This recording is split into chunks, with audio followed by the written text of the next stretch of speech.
بسم اللہ الرحمن الرحیم۔ السلام علیکم دوستو، میں ریت Saleem, welcome to my YouTube channel novel orchard. کیسے ہیں آپ سب لوگ؟ جی تو گائز آج ہم نے ریڈ کرنا نیو ناول۔ اس سے پہلے اگر آپ نے میرے چینل کو سبسکرائب نہیں کیا تو سبسکرائب کر لیں، ساتھ میں بیل آئیکن بھی پریس کر لیں تاکہ آنے والی ویڈیو آپ کو ملتی رہے۔ ویڈیو کو لائک شیئر کمنٹ کرنا نہ بھولیں۔ چلتے ہیں ناول کی طرف۔ زلیخا کام کر کے جا چکی تھی، اب وہی بڑا سا گھر، وہی سناٹا، اور جاتے جاتے 2 دن کی چھٹی بھی مانگ رہی تھی۔ کام سے وہ گھبراتی نہ تھی، بس تنہائی سے گھبراتی تھی۔ زلیخا کو تمام دن کے لیے اسی لیے رکھا گیا تھا، ورنہ 2 آدمیوں کا کام ہی کتنا ہوتا۔ زلیخا ایاز کے آفس سے آنے کے بعد جاتی تھی۔ آج وہ جلدی چلی گئی اور وہ اکیلی زلیخا کی موجودگی میں وہ خوف سے بے نیاز رہتی تھی۔ دراصل وہ بھرے پورے گھر سے آئی تھی، ایسا کبھی ہوتا نہ تھا کہ گھر کے تمام افراد کہیں چلے جائیں اور ہما اکیلی ہو۔ اب اپنے اس گھر میں شاید وہ تنہائی سے خوفزدہ بھی نہ ہوتی کہ سارا بچپن اس گھر میں گزارا تھا، پھر بھی امی سے گھر میں تنہا چھوڑ کر کہیں نہیں جاتی تھی۔ یا تو امی کے ساتھ جاتی یا پھر گھر پر ابا ہوتے تھے، کوئی نہ کوئی بھائی بھی ہوتا، کیونکہ تینوں بھائی پڑھاکو تھے۔ ان کے دوستوں کی تعداد محدود تھی۔ ابا کو یوں بھی کسی کے گھر جانے میں دلچسپی نہ تھی، بس کبھی کبھار کسی عزیز کی بیماری کا سنتے تو عیادت کو چلے جاتے۔ تقریبات میں تو ان کے جانے کا سوال ہی نہ تھا۔ امی سب عزیز رشتہ داروں سے تعلقات نبھاتی تھی۔ ابا کی مصروفیت بھی ایسی تھی کہ انہیں کوئی کچھ کہہ بھی نہیں سکتا تھا، وہ زیادہ تر مطالعے میں صرف کرتے تھے۔ ان کے دوست احباب بھی انہی کے جیسے تھے، نمازی، پرہیزگار، مطالعے کے شوقین، دینی کتب، اسلامی تاریخ یا سیرت النبی پر جو کتابیں ان میں سے کسی کو مل جاتی وہ لے کر ابا کے پاس پہنچتے اور سب اسی میں گھنٹوں پیسوں مباحثہ تبصرہ کرتے۔ ہما گھر میں اکیلی ہوتی، لیکن ابا کے کمرے سے مختلف آوازیں اس کی سماعت کو آباد رکھتی۔ گھر کے کاموں میں مصروف رہنا اس کا شوق تھا، لیکن ابا کی تاکید پر وہ دینی کتابیں ضرور پڑھتی تھی۔ امی کو لڑکیوں کا خالی بیٹھنا گوارا نہ تھا، اس لیے وہ اس کے لیے تابڑ توڑ مصروفیت تلاش کر لیتی تھی۔ رات کو سونے سے پہلے کوئی ناول یا کوئی رسالہ ڈائجسٹ ضرور پڑھتی تھی۔ امی کو درزی کے سلے کپڑے کبھی پسند نہیں آتے تھے، وہ ان میں کچھ نہ کچھ عیب تلاش کر کے ایک لیکچر تیار کرتی جس کا لباب یہ ہوتا: یہ کوئی سلائی ہے، کوئی بخیا چھوٹا، کوئی بڑا، ذرا دیکھنا، آستین تنگ، گلا بھاڑ سا، کم بختوں نے سارے کپڑے کا ستیہ ناش کر دیا، ایسا نرم ریشم اور دامن پر مشین کا بخیا، ارے ہاتھ ٹوٹ گئے تھے کیا، ترپائی نہیں کر سکتے تھے؟ یاد رکھو ہما، اب وہ براہ راست اسے مخاطب کرتی، جو عورت سلائی نہیں کر سکتی وہ پھوہڑ اور بے ڈھنگی رہے گی۔ سلائی میں نفاست کا خاص خیال رکھنا چاہیے۔ سلائی نہیں، ہر کام میں صفائی اور نفاست درکار ہوتی۔ لو، وہ بھی کوئی عورت ہے جو کھانا پکاتے وقت صفائی کا خیال نہ رکھے، یا یہ کہ گھر گندا ہوگا تو عورت کے سلیقے پر ہی حرف آئے گا۔ عورت کو 4 آنکھوں سے ہر چیز دیکھنی پڑتی ہے۔ امی کی نقاد طبیعت کی بدولت وہ حرفن مولا بن گئی۔ امی نے 4 آنکھوں کی تشریح تو نہیں کی، اس نے پوچھا تو گھورنے پر اکتفا کیا۔ BA کے بعد امی نے آرڈر دیا، بس گھر سنبھالو، ایم اے شیمے کی ضرورت نہیں ہے۔ وہ کراہ کر رہ گئی، کتنا سنبھالے گی گھر؟ اس کی تشریح بھی نہیں کی، اور پھر ایک بہت ہی زبردست قسم کا رشتہ بھی ٹپک پڑا۔ سبھی متفق تھے کہ بہت اعلیٰ رشتہ، خوشحال گھرانہ، اعلیٰ ترین، بہترین پوزیشن، شکل صورت بھی بہترین۔ چلو جی، شادی کی تیاریاں شروع۔ نہ لڑکے نے اسے دیکھا، نہ وہی اسے دیکھ پائی، تصویر تک نہیں۔ اپنی بے بسی پر رونا آنے لگا۔ اس کی کئی سہیلیاں ایسی تھیں جو اپنے منگیتروں سے ملاقاتیں بھی کر لیتی تھیں۔ بعض کے منگیتر تو رشتہ دار بھی تھے، لیکن اس نے چپ سادھ لی۔ دیکھنے کا فائدہ بھی کیا تھا؟ رخصتی کے وقت اسی نے نصیحتوں کی گٹھری اس کے ناتواں کندھوں پر لاد دی۔ دیکھو، میری تربیت پر حرف نہ آئے، زبان کھولنے سے پہلے اچھا برا بھی سوچ لینا چاہیے۔ اپنی نیکی، خداداد، صلاحیت اور خدمت کی بدولت سسرال والوں کے دل جیت لینا، کسی کو تم سے شکایت نہ ہونے پائے۔ شوہر کی عزت اور اطاعت کو شعار بنا لینا، ہمیشہ صبر سے کام لینا کہ صبر کا پھل میٹھا ہوتا ہے۔ سسرال میکے کے درمیان کچھ نہ کچھ فرق ہوتا ہے، تمہیں سسرال کے طور طریقے خوشحالی سے قبول کرنے ہوں گے، اسی میں تمہاری بھلائی ہے۔ ان نصیحتوں کی روشنی میں اس کا دل خوف سے بھر گیا اور وہ خوب روئی۔ پتہ نہیں کیا ہونا تھا۔ امی نے ندر ورز نصیحت کی تھی کہ اپنی زندگی ختم کر دے، تو وہ ختم ہو گئی، مار گئی، ختم لوٹ گئی۔ اس بعد جا کے انہوں نے اپنا آپ مار کے جی حد ہو گئی۔ ٹھیک ہے، اگلے بندے کے جا کے اپنا آپ گئے ہو دوسرے گھر، آپ اپنا جا کے کرو، لیکن اپنے انسان اپنا آپ بھی نہ مارے، کہ ہاں سب تو کچھ ہونا نہیں۔ سسرال اکھاڑا میں تھی، ڈرتے ڈرتے سب کا سامنا کیا۔ ساس اور نند، دیگر قریبی رشتہ دار، سب سے تعارف ہوا۔ ایاز تو پہلی نظر میں اس کا دیوانہ ہو گیا۔ چند دن سیر و تفریح میں گزر گئے، پھر ہر دن اس نے کچن میں دخل دینا شروع کیا تو ساس نندیں بھی عاشق ہو گئی۔ جو بہو خود سے ذمہ داریوں کا احساس کرے، اس کے لیے دل خود بخود کشادہ ہو جاتے ہیں۔ بہت جلد وہ سسرال کی بہترین محبوب بہو بن گئی۔ ایاز کے چچا قریب رہتے تھے، وہاں جا کر ان کے لیے کچھ پکا دیتی۔ چچا بیمار تھے، چچی سادہ دل اور نیک، ان کی ایک ہی بیٹی تھی جو امریکہ میں تھی۔ کئی سالوں کے بعد آتی ہما کو ان دونوں سے ہمدردی ہوگی۔ پتہ نہیں لوگ بیٹیاں باہر بھیجتے وقت اپنے بارے میں کیوں نہیں سوچتے، خصوصاً اکلوتی بیٹی یا اکلوتا بیٹا۔ اس نے چچی سے کہہ بھی دیا، وہ اداس ہو گئی۔ بس دلہن بیٹیوں کے نصیب جہاں لے جائے، فون تو آتے رہتے ہیں، آپ انہیں واپس بلا لیں، اس نے رائے دی۔ چچا چچی ہنس دیے، دونوں ہما سے خوش تھے۔ وہ ان کے گھر جب بھی جاتی کئی کام کرتی تھی، اپنے گھر میں بھی وہ رات کا کھانا خود بنانے لگی تھی۔ ایاز رات کو گھر پہ کھانا کھاتا تھا، مگر کچھ دنوں میں ایاز اس کی مصروفیت ناگوار لگنے لگی۔ میں آتا تو تم کچن میں گھسی بھی ہوتی ہو، اتنے لوگ کے گھر میں، تمہارا خیال ہے کہ تمہارے آنے سے پہلے وہ ہوا کھاتے اور پتھر نگلتے تھے؟ ہما شرمندہ ہوگی، اب وہ ایاز کے آنے سے پہلے کچن کا کام مکمل کر لیتی تاکہ ایاز کو شکایت نہ ہو۔ یوں بھی وہ اکیلی کام نہیں کرتی تھی، نندیں اس کی مدد کرتی تھی، لیکن ایاز کو پھر بھی خبر ہوگی، وہ اپنی اماں سے شکوہ کر بیٹھا کہ ہما اس گھر کی اکلوتی بہو ہے، خادمانی کے گھر کے کام کرے۔ اماں کو یہ بات بری لگی، وہ ہما سے خفا ہو گئی۔ بڑی منت سے مدد کر کے ہما نے انہیں یقین دلانے کی کوشش کی کہ وہ تو خوشی سے کام کرتی ہے، ایاز پتہ نہیں کیوں اسے برا سمجھتے۔ اب پتہ نہیں انہیں یقین آیا کہ نہیں، اس نے ایاز کو بھی سمجھایا کہ وہ اپنے گھر میں بھی ہر کام کرتی رہی ہے، اس کے علاوہ یہاں اور کوئی شغل بھی نہیں ہے، کہاں تک بیٹھی رہے۔ مگر ایاز کا دماغ نہ جانے کس قسم کے تانے بانے بنتا رہتا تھا، وہ گھر میں کسی سے بھی خوش نہ تھا، فضول قسم کے بہانے نکال کر کسی سے لڑتا اور بحثیں کرتا۔ آخر اس نے لاہور آفس میں تبادلہ کروا لیا، ہما کو ساس نندوں سے جدائی شاک گزری، اس کے شکوے پر ایاز کا منہ پھول گیا، بمشکل اسے منایا۔ حد ہو گئی ویسے، انسان بندے کو عزت نہیں پاتی بھی، تیرے ماں پڑھانو گھر والے نے عزت دیندی بھی، تینوں پوچھتی نہیں پئی۔ لاہور میں اس نے کچھ دن ہما کے میکے میں گزارے، پھر ایک اچھا سا گھر کرائے پہ لے لیا۔ ہما اس خوبصورت گھر میں آ کر خوش نہ تھی، اسے تو یہ سونے کا پنجہ ہی لگا جہاں وہ قید کر دی گئی تھی۔ اس کمرے سے اس کمرے میں چکراتی پھرتی، کرنے کو کوئی کام نہ تھا۔ صبح دونوں وقت کا کھانا تیار کر لیتی، گھر کی صفائی تیسرے دن کرتی، ہفتے میں ایک دن کپڑے دھو لیتی، پھر میکے سے کچھ کتابیں لے ڈائجسٹ منگانے لگی، لیکن وقت جیسے تھم سا گیا۔ ایک دن پڑوس کی ایک صاحبہ اپنے میاں کے ساتھ آ گئی۔ ایاز تو ان صاحب کو لے کر ڈرائنگ روم میں بیٹھ گیا، ہما نے پڑوسن کو برآمدے میں بٹھا لیا تاکہ کچن میں چائے وغیرہ بھی تیار کر لے۔ ان کے بچے کھیلنے لگے، پڑوسن اپنی عدیم الفرصتی کے رونے لگی۔ گھر کے کام، بچوں کے کام اور بے شمار مسائل، ساس نند و نیور بھی ساتھ ہی رہتے تھے۔ ہما ان کو حسرت بھری نظروں سے دیکھتی رہی، کتنی خوش قسمت ہے، ان کے پاس کام ہی کام ہے، مصروفیت، ان کو کتنا مزہ آتا ہوگا۔ چلتے وقت انہوں نے اسے دعوت دے ڈالی۔ ماں صدقے چلی جاوے، ویسے ہیروئن ساڈی ضرورت تو زیادہ ہی چنگی ہے، تم تو اکیلی ہو، آ جایا کرو ہماری طرف۔ ان کے جانے کے بعد اس نے ایاز کو بتایا کہ وہ بہت مصروف رہتی ہیں، مجھے بلا گئی ہیں، اب ایک بار وہ آئی ہیں، ہمیں بھی ان کے گھر جانا چاہیے۔ ایاز سوچنے لگا، ہاں شریف لوگ ہیں، بیگم کیسی ہے؟ تیز طرح چلتی پھرتا تو نہیں؟ میں ڈرتا ہوں کہ میری معصوم بیگم کو الٹی سیدھی پٹیاں نہ پڑھائے۔ پہلی ملاقات میں کیا اندازہ ہو سکتا ہے، فکر نہ کریں، آپ کی بیگم اتنی بھی معصوم نہیں کہ کسی کی سیدھی الٹی سیدھی پٹیوں میں آ جائے۔ اکیلی بور ہوتی رہتی ہوں، ان کے گھر میں بچے بھی ہیں، انہی سے دوستی کر لوں گی۔ ایاز نے اجازت دے دی، مگر کبھی کبھار کی شرط بھی لگا دی۔ کئی دن بعد وہ ان کے گھر چلی گئی، بہت محبت سے ملی، ساس نند سے ملوایا۔ گھر کے کام نند بھاوج مل کر کرتی تھی، ہما اس کی ساس کے پاس بیٹھ گئی، بہت عمدہ اور نیک خاتون تھی۔ انہوں نے بتایا کہ ان کے گھر ہر ماہ درس کی محفل ہوتی ہے، محلے کی تمام خواتین شریک ہوتی ہیں، تم بھی آ جایا کرو۔ ہما گردن ہلا کر آئے گی، گھر آ کر ایاز کو بتایا، وہ چڑھ گیا، کوئی ضرورت نہیں، ڈھکوسلیں سب ملاؤں کے منافقانہ لیکچر۔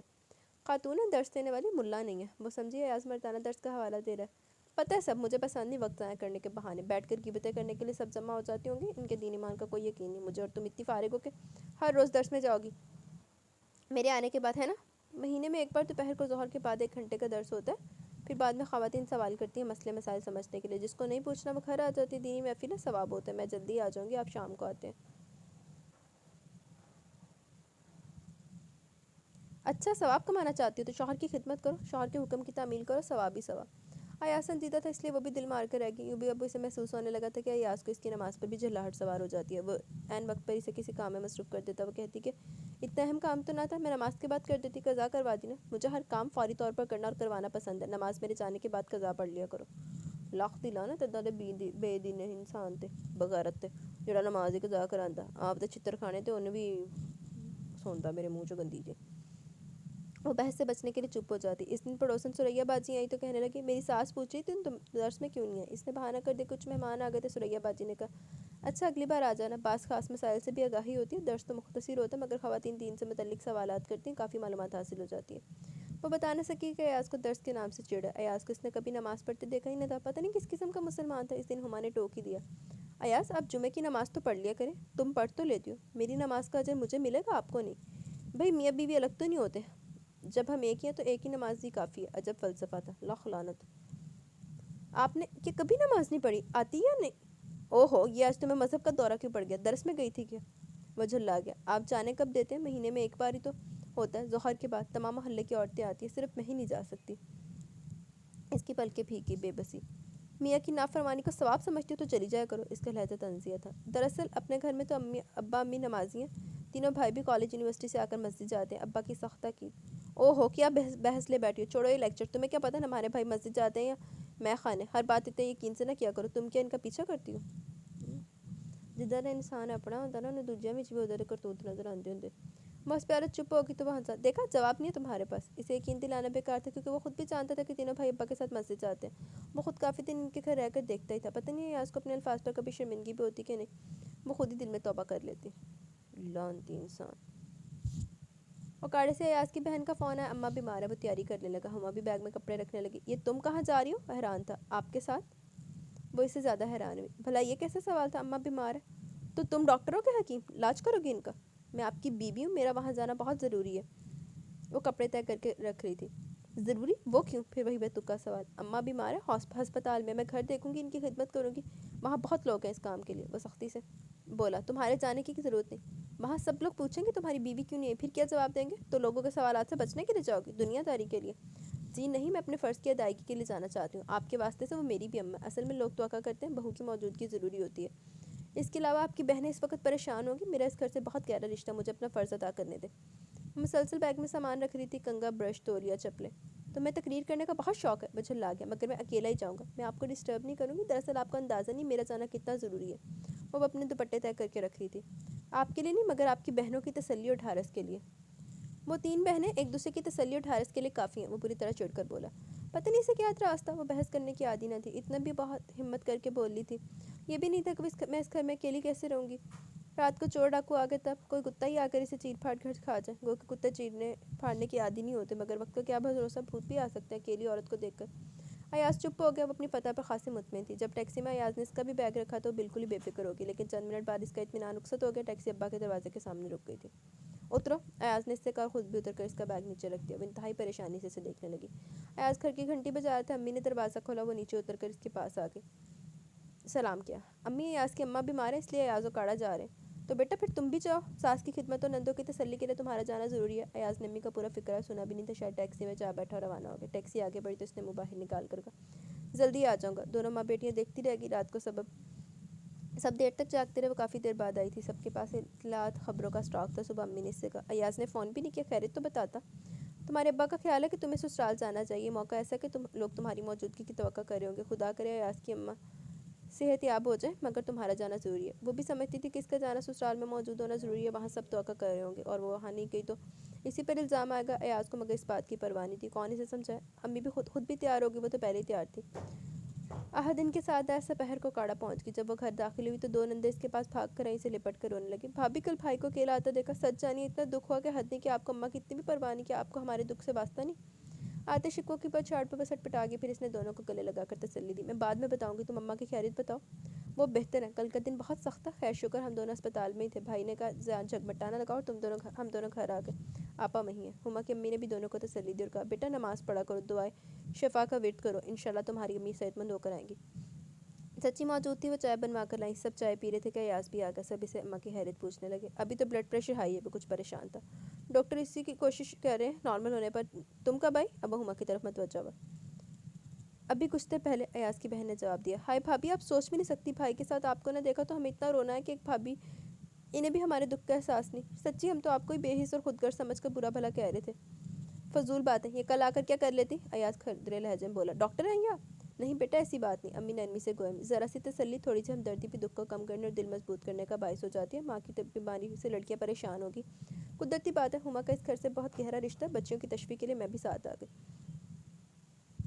لڑکیاں بھی امی سے لپٹ کر ان کا شکریہ ادا کرنے لگی۔ آپ نے بہت اچھا کیا آنٹی، بڑی تسلی ہوگی، بلکہ بھابھی کی طرف سے جو دل میں میل آ گیا تھا وہ بھی دھل گیا۔ چچی دن بھر رہتی ہیں، مگر چچا بھی بیمار ہے، اس لیے رات کو گھر چلی جاتی ہیں۔ آپ کے آنے سے ہمیں بہت اطمینان ہو گیا، کیونکہ بزرگ تو ہے، رات بھر ہم روتے رہے، کوئی نہ تھا جو آنسو پوچھتا۔ وہ سادگی سے اپنا دکھ بیان کر رہی تھی۔ ایاز چائے پی کر جانے لگا تو ہما نے اسپتال جانے کی خواہش ظاہر کی۔ ٹھیک ہے، ابھی کچھ دیر آرام کر لوں، رات بھر جاگ کر گزاری، تھکن ہے۔ ایاز کمرے میں جا کر لیٹ گیا، ہما ساتھ نہیں گئی، نندوں کے پاس بیٹھی رہی، سے ڈر تھا کہ ایاز اسے جواب طلبی کرے گا کہ منع کرنے کے باوجود کیوں آ گئی۔ رات کے لیے کھانا چچی تیار کروا چکی تھی، کہنے لگی، گھر کی بہو آ گئی، اب میں جاتی ہوں، کل کسی وقت آ جاؤں گی۔ وہ جانے لگی تو ہما کی امی نے کہا، بہن آپ اپنے اور اپنے میاں کے لیے کھانا لے جائیں۔ ارے نہیں، گھر جا کر پکا لوں گی، وہ کچھ شرما گئی۔ مگر اچھا نہیں لگتا، اب رات کو جا کر پکائیں گی، یہاں تیاری ہے، لے جائیں۔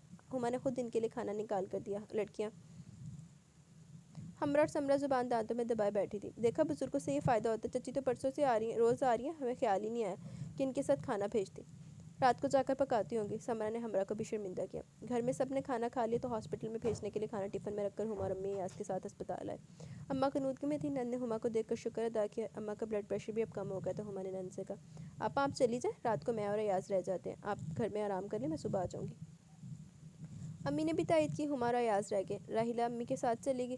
ایاز نے ان کے جاتے ہما پر طنز کی بارش کر دی۔ کر لی ضد پوری، آخر کار آ گئی، کیا ضرورت تھی، تم کیا سمجھ رہی ہو سب تم سے بہت خوش ہیں؟ جی نہیں، ان سب کا خیال ہے کہ تم ہی ان سب سے الگ کر کے مجھے لے گئی، اگر آپ اپنے ساتھ مجھے لے آتے تو کوئی کچھ نہ کہتا، اس نے تہمت سے جواب دیا۔ ایاز پلنگ پر لیٹ کر سو گیا، ہما نے کرسی سنبھال لی۔ رات میں اماں کو گھبراہٹ ہوتی ہے، وہ بے چین ہوتی، ہما فوراً باہر جا کر نرس کو بلا لاتی۔ رات بھر جاگ کر گزاری ابھی پو پھٹ رہی تھی جب ایک نرس نے کھٹپٹ کی۔ ایاز نے اٹھ کر ہما کو جگانا چاہا، نرس نے منع کر دیا۔ یہ رات بھر جاگتی رہی، آپ کی امی ذرا بے چین ہوتی، آپ کی مسز فوراً ہمیں خبر کرتی تھی، آپ سے زیادہ تو یہ پریشان ہے۔ ایاز نے ہما کو جگا کر کہا، اب تم پلنگ پر جا کر لیٹ جاؤ، کرسی پر بیٹھے بیٹھے تھک گئی ہوگی۔ ہما نے گھڑی دیکھی، واش روم میں جا کر وضو کر کے آئی۔ ایاز کے دوبارہ پلنگ پر لیٹنے کی آفر پر اس نے کہا، اچھا ابھی وقت ہے، نماز پڑھ لوں۔ اوہ، ہسپتال میں نماز کیا؟ یہ تمہاری آخری نماز ہے جو بیتاب ہو ادا کرنے کے لیے؟ ویسے لخت لعنت ایڈا بے دین انسان اللہ چول انسان بے حس انسان۔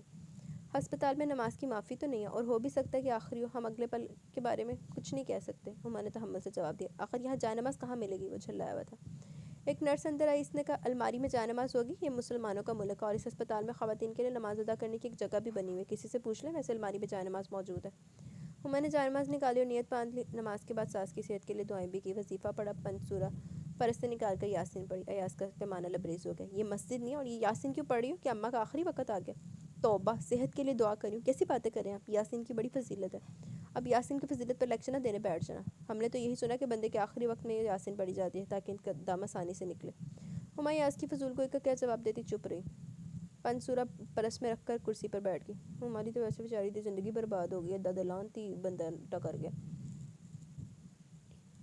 اب تو لیٹ جاؤ، آرام کر لو، نرس کہہ رہی تھی کہ تم رات بھر ان کے لیے پریشانی کے اظہار کے لیے چکر لگاتی رہی ہو، ویسے یہاں تو دھاک بٹھا دی تم نے کہ بہو کو ساس کی اتنی فکر ہے، بیٹے سے زیادہ پریشان تھی۔ ہما بالکل خاموش تھی، کہنا چاہتی تھی میں آرام کرنے نہیں آئی، مگر وہ بھی اسے اپنی طرف اشارہ سمجھتا، اس لیے لیٹ ہی گئی۔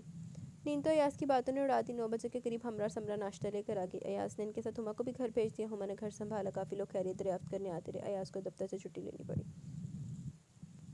پھر 2 دن بعد اماں گھر آ گئی، ان کی دوا غذا کی پابندی ڈاکٹر کی ہدایت کے مطابق کرنی تھی۔ ہما نے ذمہ داری لی، صبح ان کا بلڈ پریشر چیک کر کے نوٹ کرتی، پھر ہلکا پھلکا ناشتہ بنا کر لاتی، نندوں کو بھی سہولت ہوگی۔ بڑی اور چھوٹی نندوں کے سسرال اکاڑا میں تھی، وہ اپنے گھر چلی گئی۔ منجلی ہمراہ جو کہ اماں کے بھتیجے سے بھی آئی گئی تھی، وہ اماں کے ساتھ ہی رہتی تھی۔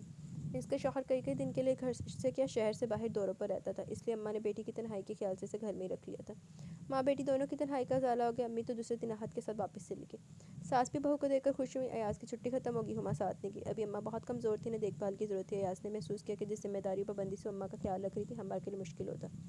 وہ چلا گیا، مگر اس کے کھانے پینے کی بھی ہما کو فکر تھی۔ ناشتہ تو وہ خود بنا سکتا تھا، پھر یہ ہوا کہ ہما کی امی کے تقاضوں پر اس نے خود سسرال آ کر کھانا قبول کر لیا۔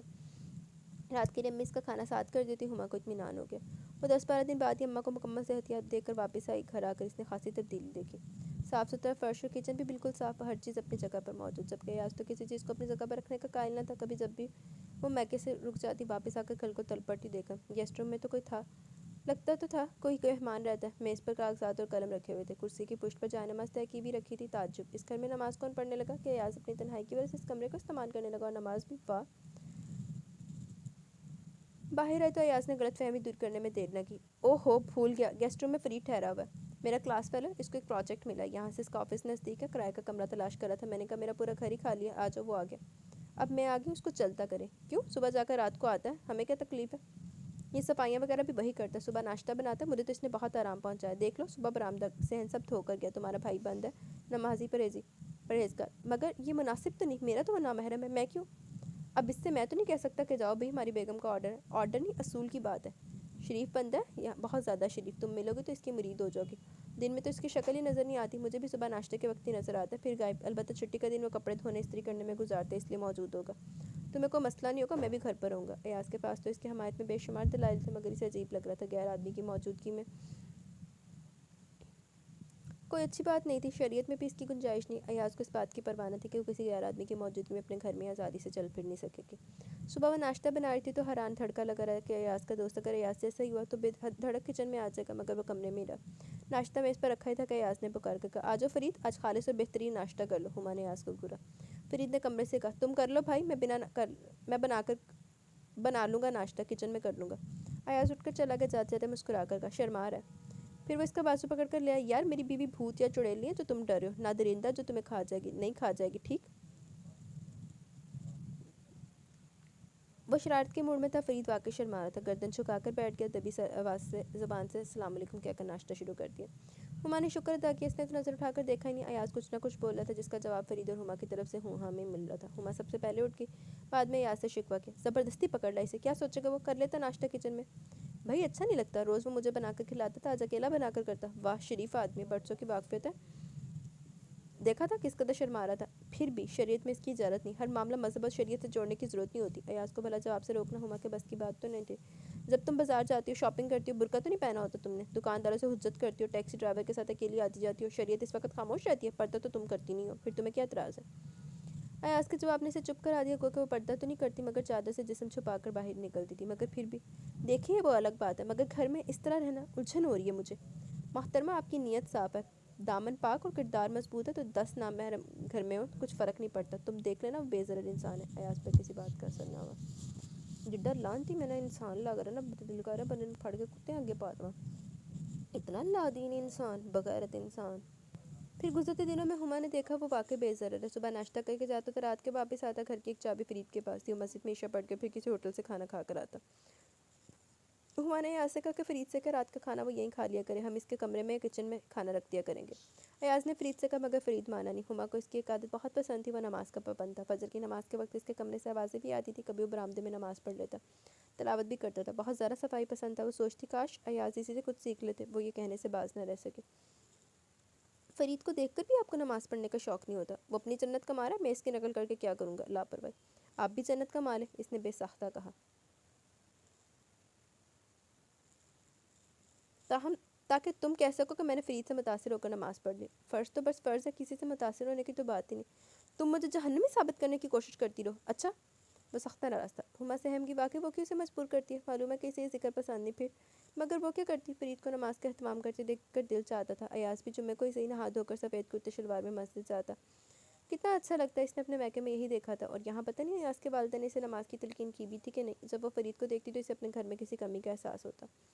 پھر کچھ دن بعد فرید چلا کر ہما کو عجیب سی تنہائی نے گھیر لیا. وہ تھا تو ذہن بٹا رہتا. صبح فجر کے وقت دروازہ کھلنے کی آواز, اس کے قدموں کی چاپ, تلاوت کی میٹھی نرم آواز کے ہلکورے سماعت میں رس کھولتے. کبھی بلند آواز میں تکبیر. ابھی تو وہ ان آوازوں کی عادی ہوئی بھی نہیں تھی کہ وہ غائب ہو گئی. اسے تنہائی سے خوف آنے لگا. پھر ایاز زلیخا کو لے آیا. صبح کر وہ شام کو جاتی. تنہائی تو دور ہوگی مگر اب کوئی کام نہ رہا. وہ بور ہو جاتی اور سوچ میں گم رہتی. مشاغل کی کمی اور ایاز کی دن بدن بڑھتی بے نیازی. وہ سوچتی کہ آخر بیٹی کے والدین بیٹی کی شادی کر کے صرف ظاہری اسباب کو مد نظر کیوں رکھتے ہیں؟ اعلیٰ ترین بہترین جاب, خوشحال گھرانہ اور بس ذہنی مطابقت کی اہمیت کیوں نہیں؟ ماحول کا اندازہ, خیالات سے آگاہی نہیں, بس بوجھ اتارنا. لڑکی پر کیا گزرتی ہے اسے والدین کے فیصلے کے بھرم کی خاطر کیا کچھ برداشت کرنا پڑتا ہے.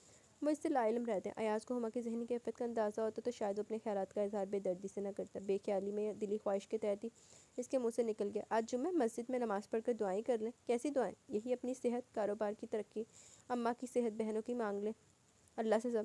سب کچھ تو ہے میرے پاس, تم ہو, اماں بھی صحت مند ہے, بہنیں بھی خوش باش. پھر بھی انسان کو ہر لمحہ اللہ سے کچھ نہ کچھ مانگتے رہنا چاہیے. دنیا کی ہر نعمت ملی ہوئی ہے, سب سے بڑھ کر تم جیسی حسین اور باوفا بیوی ہے میرے پاس. کمی کوئی ہے نہیں. اس کے علاوہ یہ جو ملا ہوتا ہے, یہ جو ملا ہوتے ہیں, میرا ان سے اختلاف ہے. یہ زبان سے کچھ کہتے ہیں, عمل کچھ اور ہوتا ہے. ان کے پیچھے نماز پڑھنے سے میں بھی منافق ہو جاؤں گا, یہ مجھے منظور نہیں. اور تو ہر بات صاحب کیا چاہتا ہوں, توبہ کرتی رہ جاتی. منافق نہ ہوئی, کار بیٹھا بیٹھا کافر ہوئی ہوئی, لانتی ہے.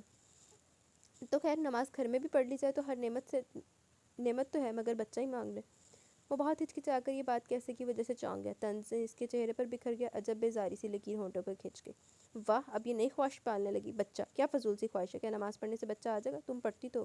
اس نے پوری بات نہیں کی. مطلب یہی تھا کہ اگر نماز پڑھنے سے بچہ مل جاتا تو تم نے کتنے بچے پائے یا کیوں نہ پیدا کیے؟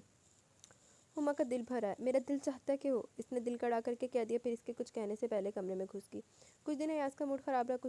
کئی دن ہما اداس رہی. وہ محض خود کو مصروف رکھنے, خواہش کو زبان دینے سے بچنے کے لیے کبھی کپڑے دھونے لگتی, کبھی استری کرتی. ایاز کو غصہ آتا.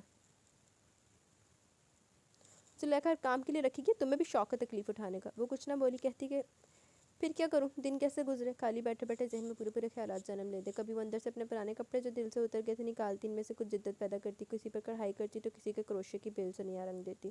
پھر اون منگا کر سویٹر بننے لگی. پھر بھی یہ محض دل کا بہلاوا تھا. کچھ ساعت کا ہر کام شروع ہو کر ختم ہو جاتا اور ذہن کسی نئی مصروفیت کی تلاش کرنے میں بھٹک جاتا. اس کی ہر وقت کی سوچ اور بیزاری کی کیفیت سے ایاز کو غصہ آتا. وہ بڑبڑاتا, کبھی ڈانٹتا, روز چک چک رہنے لگے. تنہائی کا ذکر سن کر اور بھی بگڑتا. اس دن زلیخا کی چھٹی پر جانے اور اپنی تنہائی کے ذکر پر وہ سوچ رہی تھی کہ شاید وہ کہے تو میکے چلی جایا کرو, مگر بھلا کب چاہتا تھا وہ کہیں جائے. ہمارے پڑوس میں جانا بھی چھوڑ دیا. وہ سریا باجی کی ساس کا سامنا کرنے سے شرمانے لگی تھی. وہ بھی ان دنوں نن کی شادی کے سلسلے میں مصروف تھی. کتنے دن سے آئی نہیں تھی. بس بیچاری کا نصیب ہی خراب ہو گئی. لعنتی انسان پلے پہ گیا. گھر آتا ہے انسان تو خوشی چاہتا ہے. بیوی کی محبت اور چاہت کی خواہش لے کر یہاں آ کر بیگم کے مزاج ہی برہم نظر آتے ہیں. زلیخا 2 دن کے لیے گئی ہے, مر تو نہیں گئی, آ جائے گی. میرا دماغ اپنی فضول باتوں سے خراب نہ کیا کرو. آخر میں کروں کیا؟ آپ کہیں تو کہیں تو میں لیڈی ڈاکٹر کو دکھا دوں، ڈرتے ڈرتے بولی۔ کس لیے؟ بیمار ہو تم؟ کیا ہوا ہے؟ وہ سخت لہجے میں بولا۔ یقیناً سمجھ تو آ گیا تھا اس کا مطلب۔ نہیں بس ایسے، کیا وجہ ہے کہ بچہ اتنی دیر کیوں ہو رہی ہے؟ پھر بچہ؟ بیگم صاحبہ بچہ اس لیے نہیں ہوتا کہ میں نہیں چاہتا، مجھے بچے اچھے نہیں لگتے۔ وہ حواس باختہ ہوگی، اس جواب کی توقع نہیں تھی اسے۔ ایاز کے غصے سے بچنے کے لیے پھر بے تکے پن سے بول پڑی۔ وہ اصل میں زندگی میں ایک ثانیت ہوتی ہے تو مزاج پر بھی اثر پڑتا ہے، تھوڑی تبدیلی سے اچھا اثر پڑتا ہے۔ کوئی شغل و کوئی مصروفیت تو میں نہیں چاہیے مجھے تبدیلی، وہ اسے گھور کر بولا۔ اور مجھے اولاد کی ہرگز خواہش نہیں، نہ ہی میں خاندان بڑھانے کا ذریعہ بننا چاہتا ہوں۔ دنیا میں لاکھوں لوگ اسی حماقت میں مبتلا ہیں، یہ غربت جہالت صرف اسی آبادی بڑھانے کے نتیجے ہیں۔ میرے لیے میں اور تم کافی ہیں، سن لیا؟ مگر مجھے بچہ چاہیے۔ وہ تھک تھک کرتے دل کو قابو کرنے میں لگی رہی، زبان کو اپنی اولین جائز خواہش کو بیان کرنے سے روک نہ سکی۔ حالانکہ اسے حجت یہ بحث بالکل پسند نہ تھی، مگر اپنی تنہائی اور مشغلے کے نہ ہونے سے بیزاری کا اظہار کرتی تھی۔ مجھے بچہ نہیں چاہیے، وہ پوری طاقت سے چلائے۔ اس کے گرانے سے ہما ڈر گئی، اسے سہما دیکھ کر ایاز کو اور غصہ ہے۔ اس کے ہاتھ میں گلاس تھا، وہ زور سے فرش پر دے مارا۔ شاید اس کے چھناکے کی آواز بہت پسند آئی کہ میز پر رکھے چائے کے برتن بھی ایک کے بعد ایک پھینکے توڑنے شروع کر دیے۔ ساتھ ہی وہ چیخ بھی رہا تھا، ناشکری عورت، کتنے عیش کروائے، شاندار گھر لے کر دیا، اے سی لگوائے، سارے کمروں میں قالین بچھوا دیے، قیمتی لباس لے کر دیے۔ اتنا خرچ تو بادشاہوں نے بھی نہ کیا ہوگا، اور اسے پھر بھی کمی لگتی ہے، کس وقت خوش ہوتے نہیں دیکھا۔ اسے بچہ چاہیے۔ وہ بھی ادھر ادھر رکھے ڈیکوریشن کے بلوری پیسز کی طرف ہاتھ بڑھاتا ہما نے اسے پکڑا، غصہ ٹھنڈا کرنا چاہا، معافی مانگی، کھینچتی رہی، مگر نہ جانے کیسا بھوت اس پر سوار تھا کہ اس کی ہر کوشش ناکام بناتا رہا۔ میں لگتا ہے کوئی دورے پہن کوئی سائیکی کا مسئلہ بغیرت میں۔ بلاؤ اپنے ماں باپ کو۔ پھر لال آنکھوں سے اسے ڈراتا ہوا چلائے، ان کو بتاؤ تم میرے ساتھ خوش نہیں ہو، تمہیں کوئی اور پسند آ گیا، جاؤ پھر اسی کے پاس۔ ہما توبہ توبہ کر کے رونے لگی، اس کے اختیار میں کچھ نہ تھا۔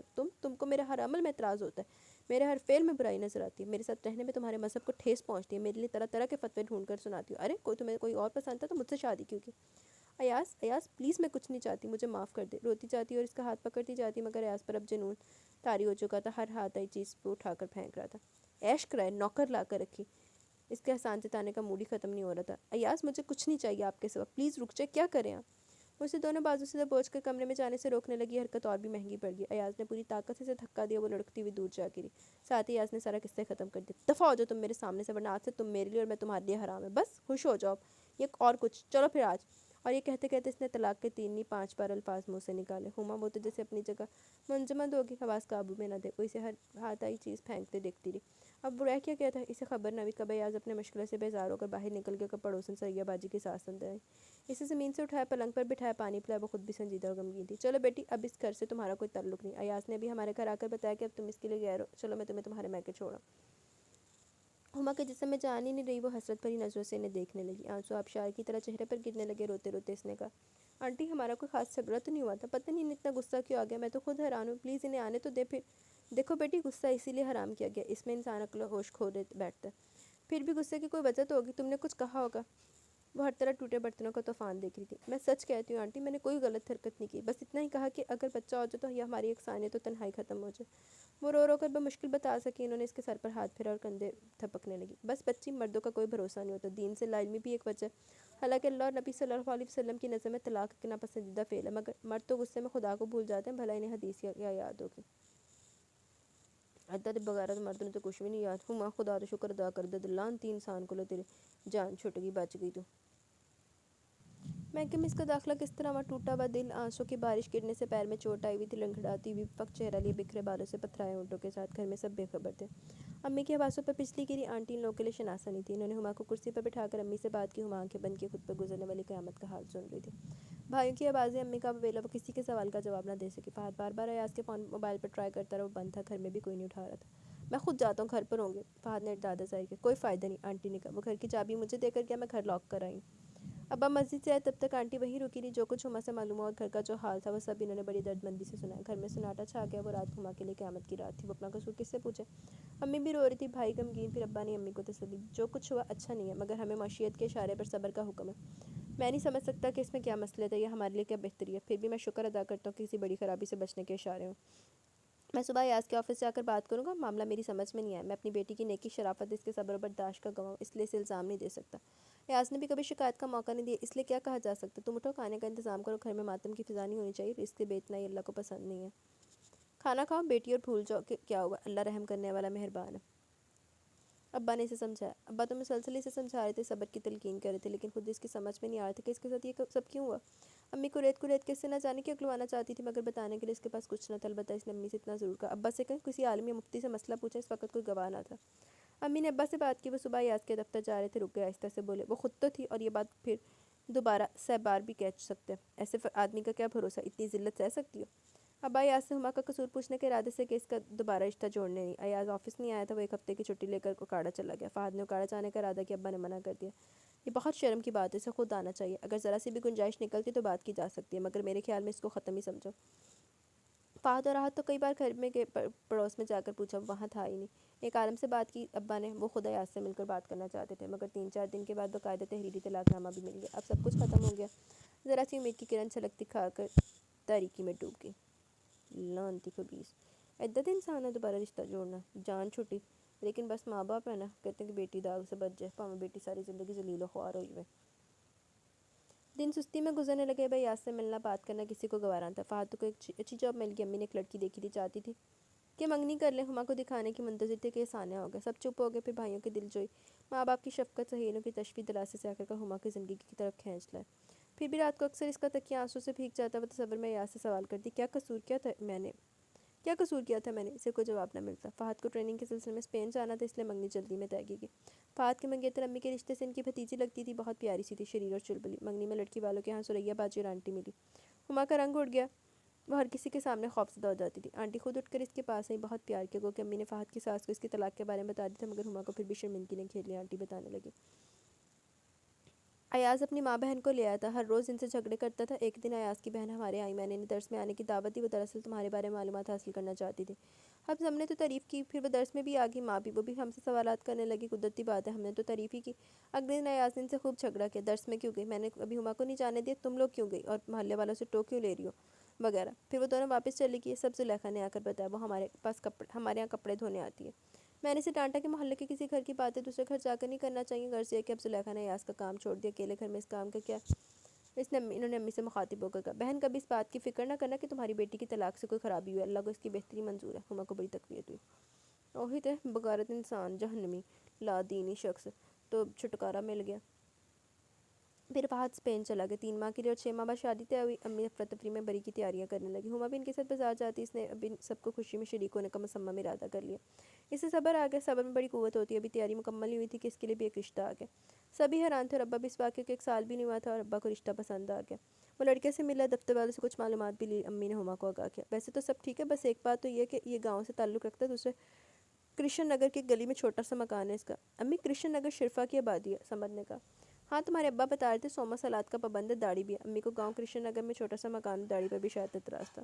وہ چپ رہی، آہت مگر خاصا پرجوش تھا، وہ یہاں آئے اور ہمارے ساتھ مسجد میں نماز پڑھنے کی، بہت شائستہ ہے۔ امی نے اس سے کہا، تم چاہو تو اس سے مل لو، شریعت میں اجازت ہے۔ ہما جانتی تھی اس کے والدین زیادہ دیر سے یوں بیٹھا نہیں رہنے دیں گے، اور ذرا دیر کی ملاقات میں بھلا کیا اندازہ ہو سکتا ہے۔ ایاز سے تو ابا نے کئی ملاقاتوں کے بعد مطمئن ہو کر اقرار کیا تھا۔ امی آپ مجھ سے اکتا گئی، اتنی جلدی پھر مجھے نئے امتحان میں نہ ڈالیں، امی مجھے ڈر لگتا ہے، وہ رونے لگی۔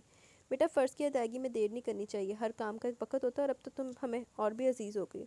امی نے اسے پیار کیا، اس لیے ہم فہد کے ساتھ ہی تمہاری خانہ آبادی چاہتے ہیں، رشتہ تو ایک اور بھی ہے، مگر یہ لڑکا سب کو پسند ہے۔ فہد نے فون پر اس کا انٹرویو لے اوکے کر دیا، لیکن تمہاری مرضی کے بغیر تو کچھ نہیں ہوگا۔ وہ چپ رہی، تو امی نے آہستہ سے کہا، بہتر ہوگا کہ تم اس سے مل لو، ویسے میں نے بھی تو اسے دیکھا تو ہے، چھوٹی سی داڑھی ہے مگر اچھی لگتی ہے اس کے چہرے پر۔ اس کی اماں بھی آئی تھی، سیدھی ساری دیہاتی خاتون ہے۔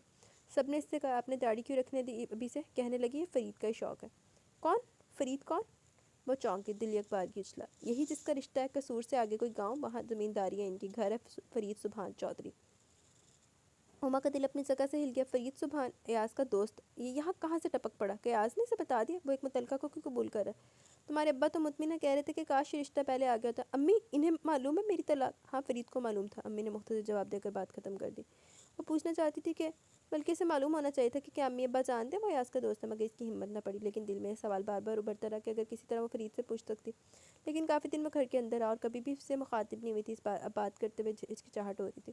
یہ بات وہ کسی سے بھی نہیں کہہ سکی کہ فرید ایاز کا وہی دوست ہے جو گھر میں کافی دن رہا۔ امی نے اس سے پھر کہا کہ وہ چاہے تو فرید سے ملاقات کر سکتی ہے، مگر اس نے انکار کر دیا، اور امی سے کہہ دیا، ابا امی اس کے لیے جو بہتر سمجھتے ہیں ان کو اختیار ہے۔ فرید کا رشتہ منظور کر لیا گیا۔ چلو دوسری باری دیکھو فرید صاحب ان کی کر دے۔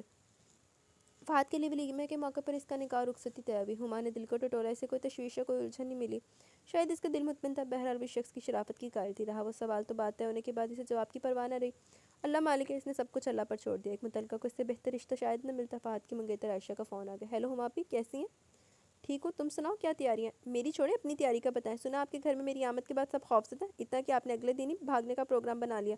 اسے ہنسی آ گئی۔ تمہیں کوئی اعتراض ہے؟ اعتراض؟ شدید اختلاف بھائی، میں کوئی درندہ تو نہیں ہوں جس سے ڈر کر آپ بھاگ رہی ہیں۔ اب میرے تو سارے پروگرام آپ کو تنگ کرنے کے گڑبڑ ہو گئے، پھر کہتی ہو کہ میں کیوں بھاگ رہی ہوں۔ اسی لیے میری جان اچھا پروگرام کیا ہے۔ اچھا کیا پروگرام تھے تمہارے؟ عائشہ ہنسی۔ کیوں بتاؤں؟ اب پروگرام بدل گیا ہے، وہ سارے تیر تنگ کرنے والے ان کا نشانہ احد صمد بنیں گے، انہیں ہوشیار کر دیں۔ او ہو اچھا، میں جب آیا کروں گی تو اپنے پروگرام کے مطابق مجھے جی بھر کر تنگ کر لینا، ان معصوموں کو معافی رکھو، سن لیا؟ اور ہاں، فہد بہت غصے والا ہے، اسے بھائیوں کا نشانہ بنانے کا مطلب اس کے جلال کو آواز دینا۔ ہما نے ڈرایا۔ ہائے اللہ، شکل سے تو بڑے معصوم لگتے ہیں۔ اس کی فکر مند آواز نے ہما کو ہنسنے پر مجبور کر دیا۔ عائشہ بہت شوخ و چنچل لڑکی تھی، اس کا ذہن اتنی شرارتوں کے ماج کا تھا۔ شادی سے پہلے وہ سب سے بے تکلف ہو گئی تھی، خصوصاً امی تو اس کا اپنا گریدہ ہی کر لیا۔ ہما کو چپکے سے بتا بھی دیا۔ میں امی کی چاپ کلوسی اس وجہ سے کر رہی ہوں تاکہ امی ہمیشہ میری حمایت کرے اور میری غلطیوں کو نظر انداز کر دیں۔ اوئے ہوئے، عائشہ نے تو بڑے عزائم بڑے سخت نے۔ کہاں سے سیکھی ہیں چالاکیاں؟ اپنی امی سے، وہ دادی اماں کی پسندیدہ اور عزیز بہو شمار ہوتی ہیں۔ تو تم بھی امی کی پسندیدہ اور عزیز بہو بننا چاہتی ہو؟ پھر تم کچن کے کاموں میں دلچسپی لو۔ ہما نے تو مشورہ نیک نیتی سے دیا۔ عائشہ کا کئی دن بعد فون آیا۔ آپی میں نے آپ کا مشورہ آنچل میں باندھ لیا، اس کی آواز میں کافی شوق تھی۔ اچھا کیا کچھ پکانا سیکھا؟ میں نے نئی نئی ترکیبیں کاپی پر لکھ لی ہیں، سناؤ؟ ہما جانتی تھی وہ صرف شرارت کر رہی ہے، مگر اس کے فون کو سننے اور اس سے بات کرنے پر مجبور تھی۔ یہ عائشہ کا آرڈر تھا کہ اس کا فون دلجمی سے سنا جائے۔ اوئے ہوئے، ہونے تو آرڈر، یہ وہ ڈشز ہیں جو میں آپ کو پکا کر کھلاؤں گی۔ اچھا بھائی سناؤ، میں ہمتاً گوش ہوں۔ دیکھیے کچھ اور نہ سمجھیے، دراصل بد مزہ کفایتی کھانوں کی ترکیب بتا رہی ہوں۔ ہما کراہ کر رہ گئی، اب اسے یہ سب سننا ہی تھا۔ عائشہ کو طویل گفتگو کرنے کا شوق تھا۔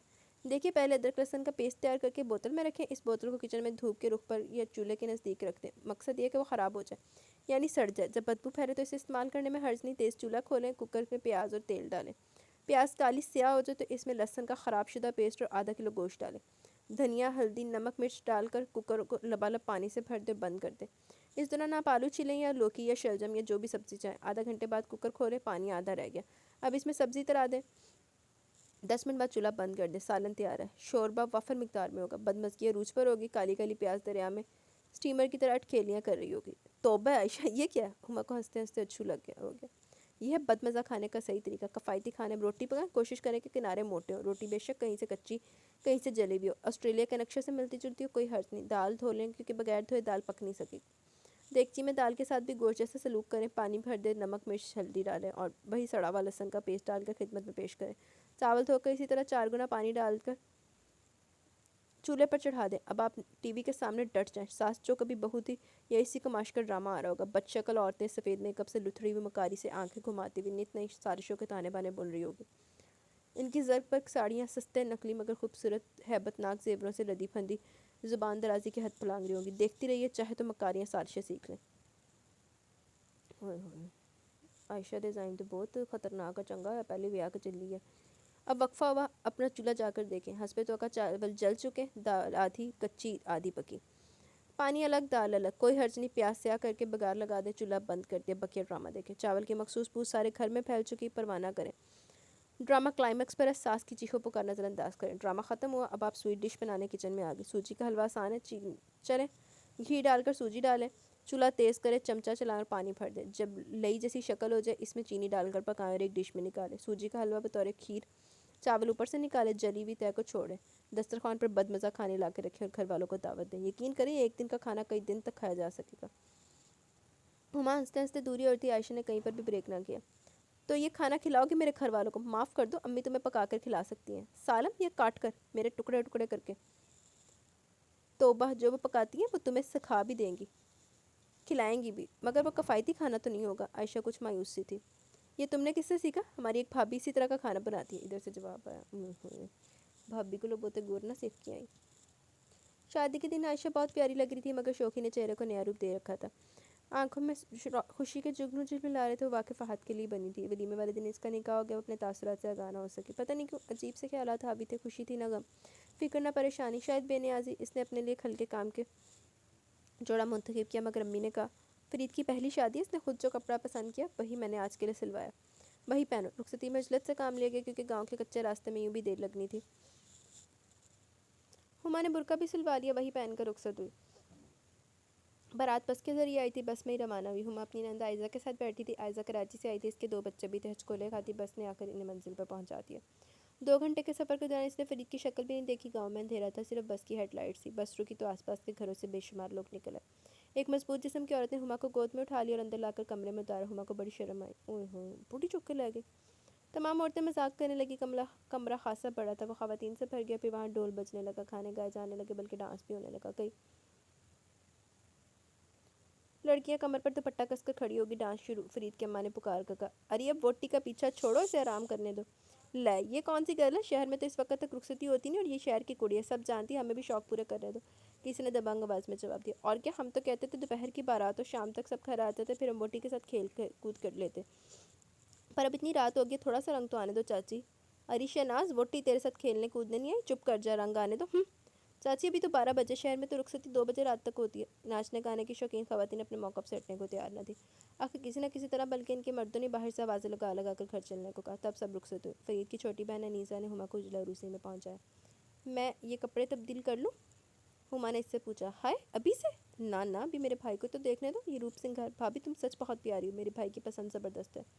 انیسہ شوخی سے بولی۔ ہما پر اداسی چھا گئی۔ بھائی کی پسند؟ پتہ نہیں ان لوگوں کو اس کے متعلقہ ہونے کی خبر ہے کہ نہیں۔ انیسہ اس سے باتیں کرتی رہی۔ وہ فرید کے اندر آنے پر ہی باہر نکلی۔ فرید بہت سنجیدہ تھا، اس کے چہرے پر خوشی یا کسی جذبے کا تاثر نہ تھا۔ وہ اس کے پاس بیٹھ گیا اور ایک انگوٹھی اس نے ہما کی انگلی میں پہنائی، حالانکہ اس کی ضرورت تو نہ تھی۔ پھر وہ اپنی بہن اور اس کے سسرال والوں اپنے والدین کے بارے میں بتانے لگا۔ آپ کو اپنے گھر جیسا آرام تو یہاں نہیں ملے گا، وہ اب اس سے اس کی بات کر رہا تھا، جس کی آپ آدھی ہیں، لیکن میرے گھر والے آپ کو بہت عزت کریں گے، ان کی طرف سے کوئی تکلیف آپ کو نہیں ملے گی، وہ سب محبت کرنے والے ہیں، خاص کر اماں جی اور ابا جی۔ اور آپ؟ ہما نے جی کڑا کر کے پوچھ لیا۔ وہ چونک گیا۔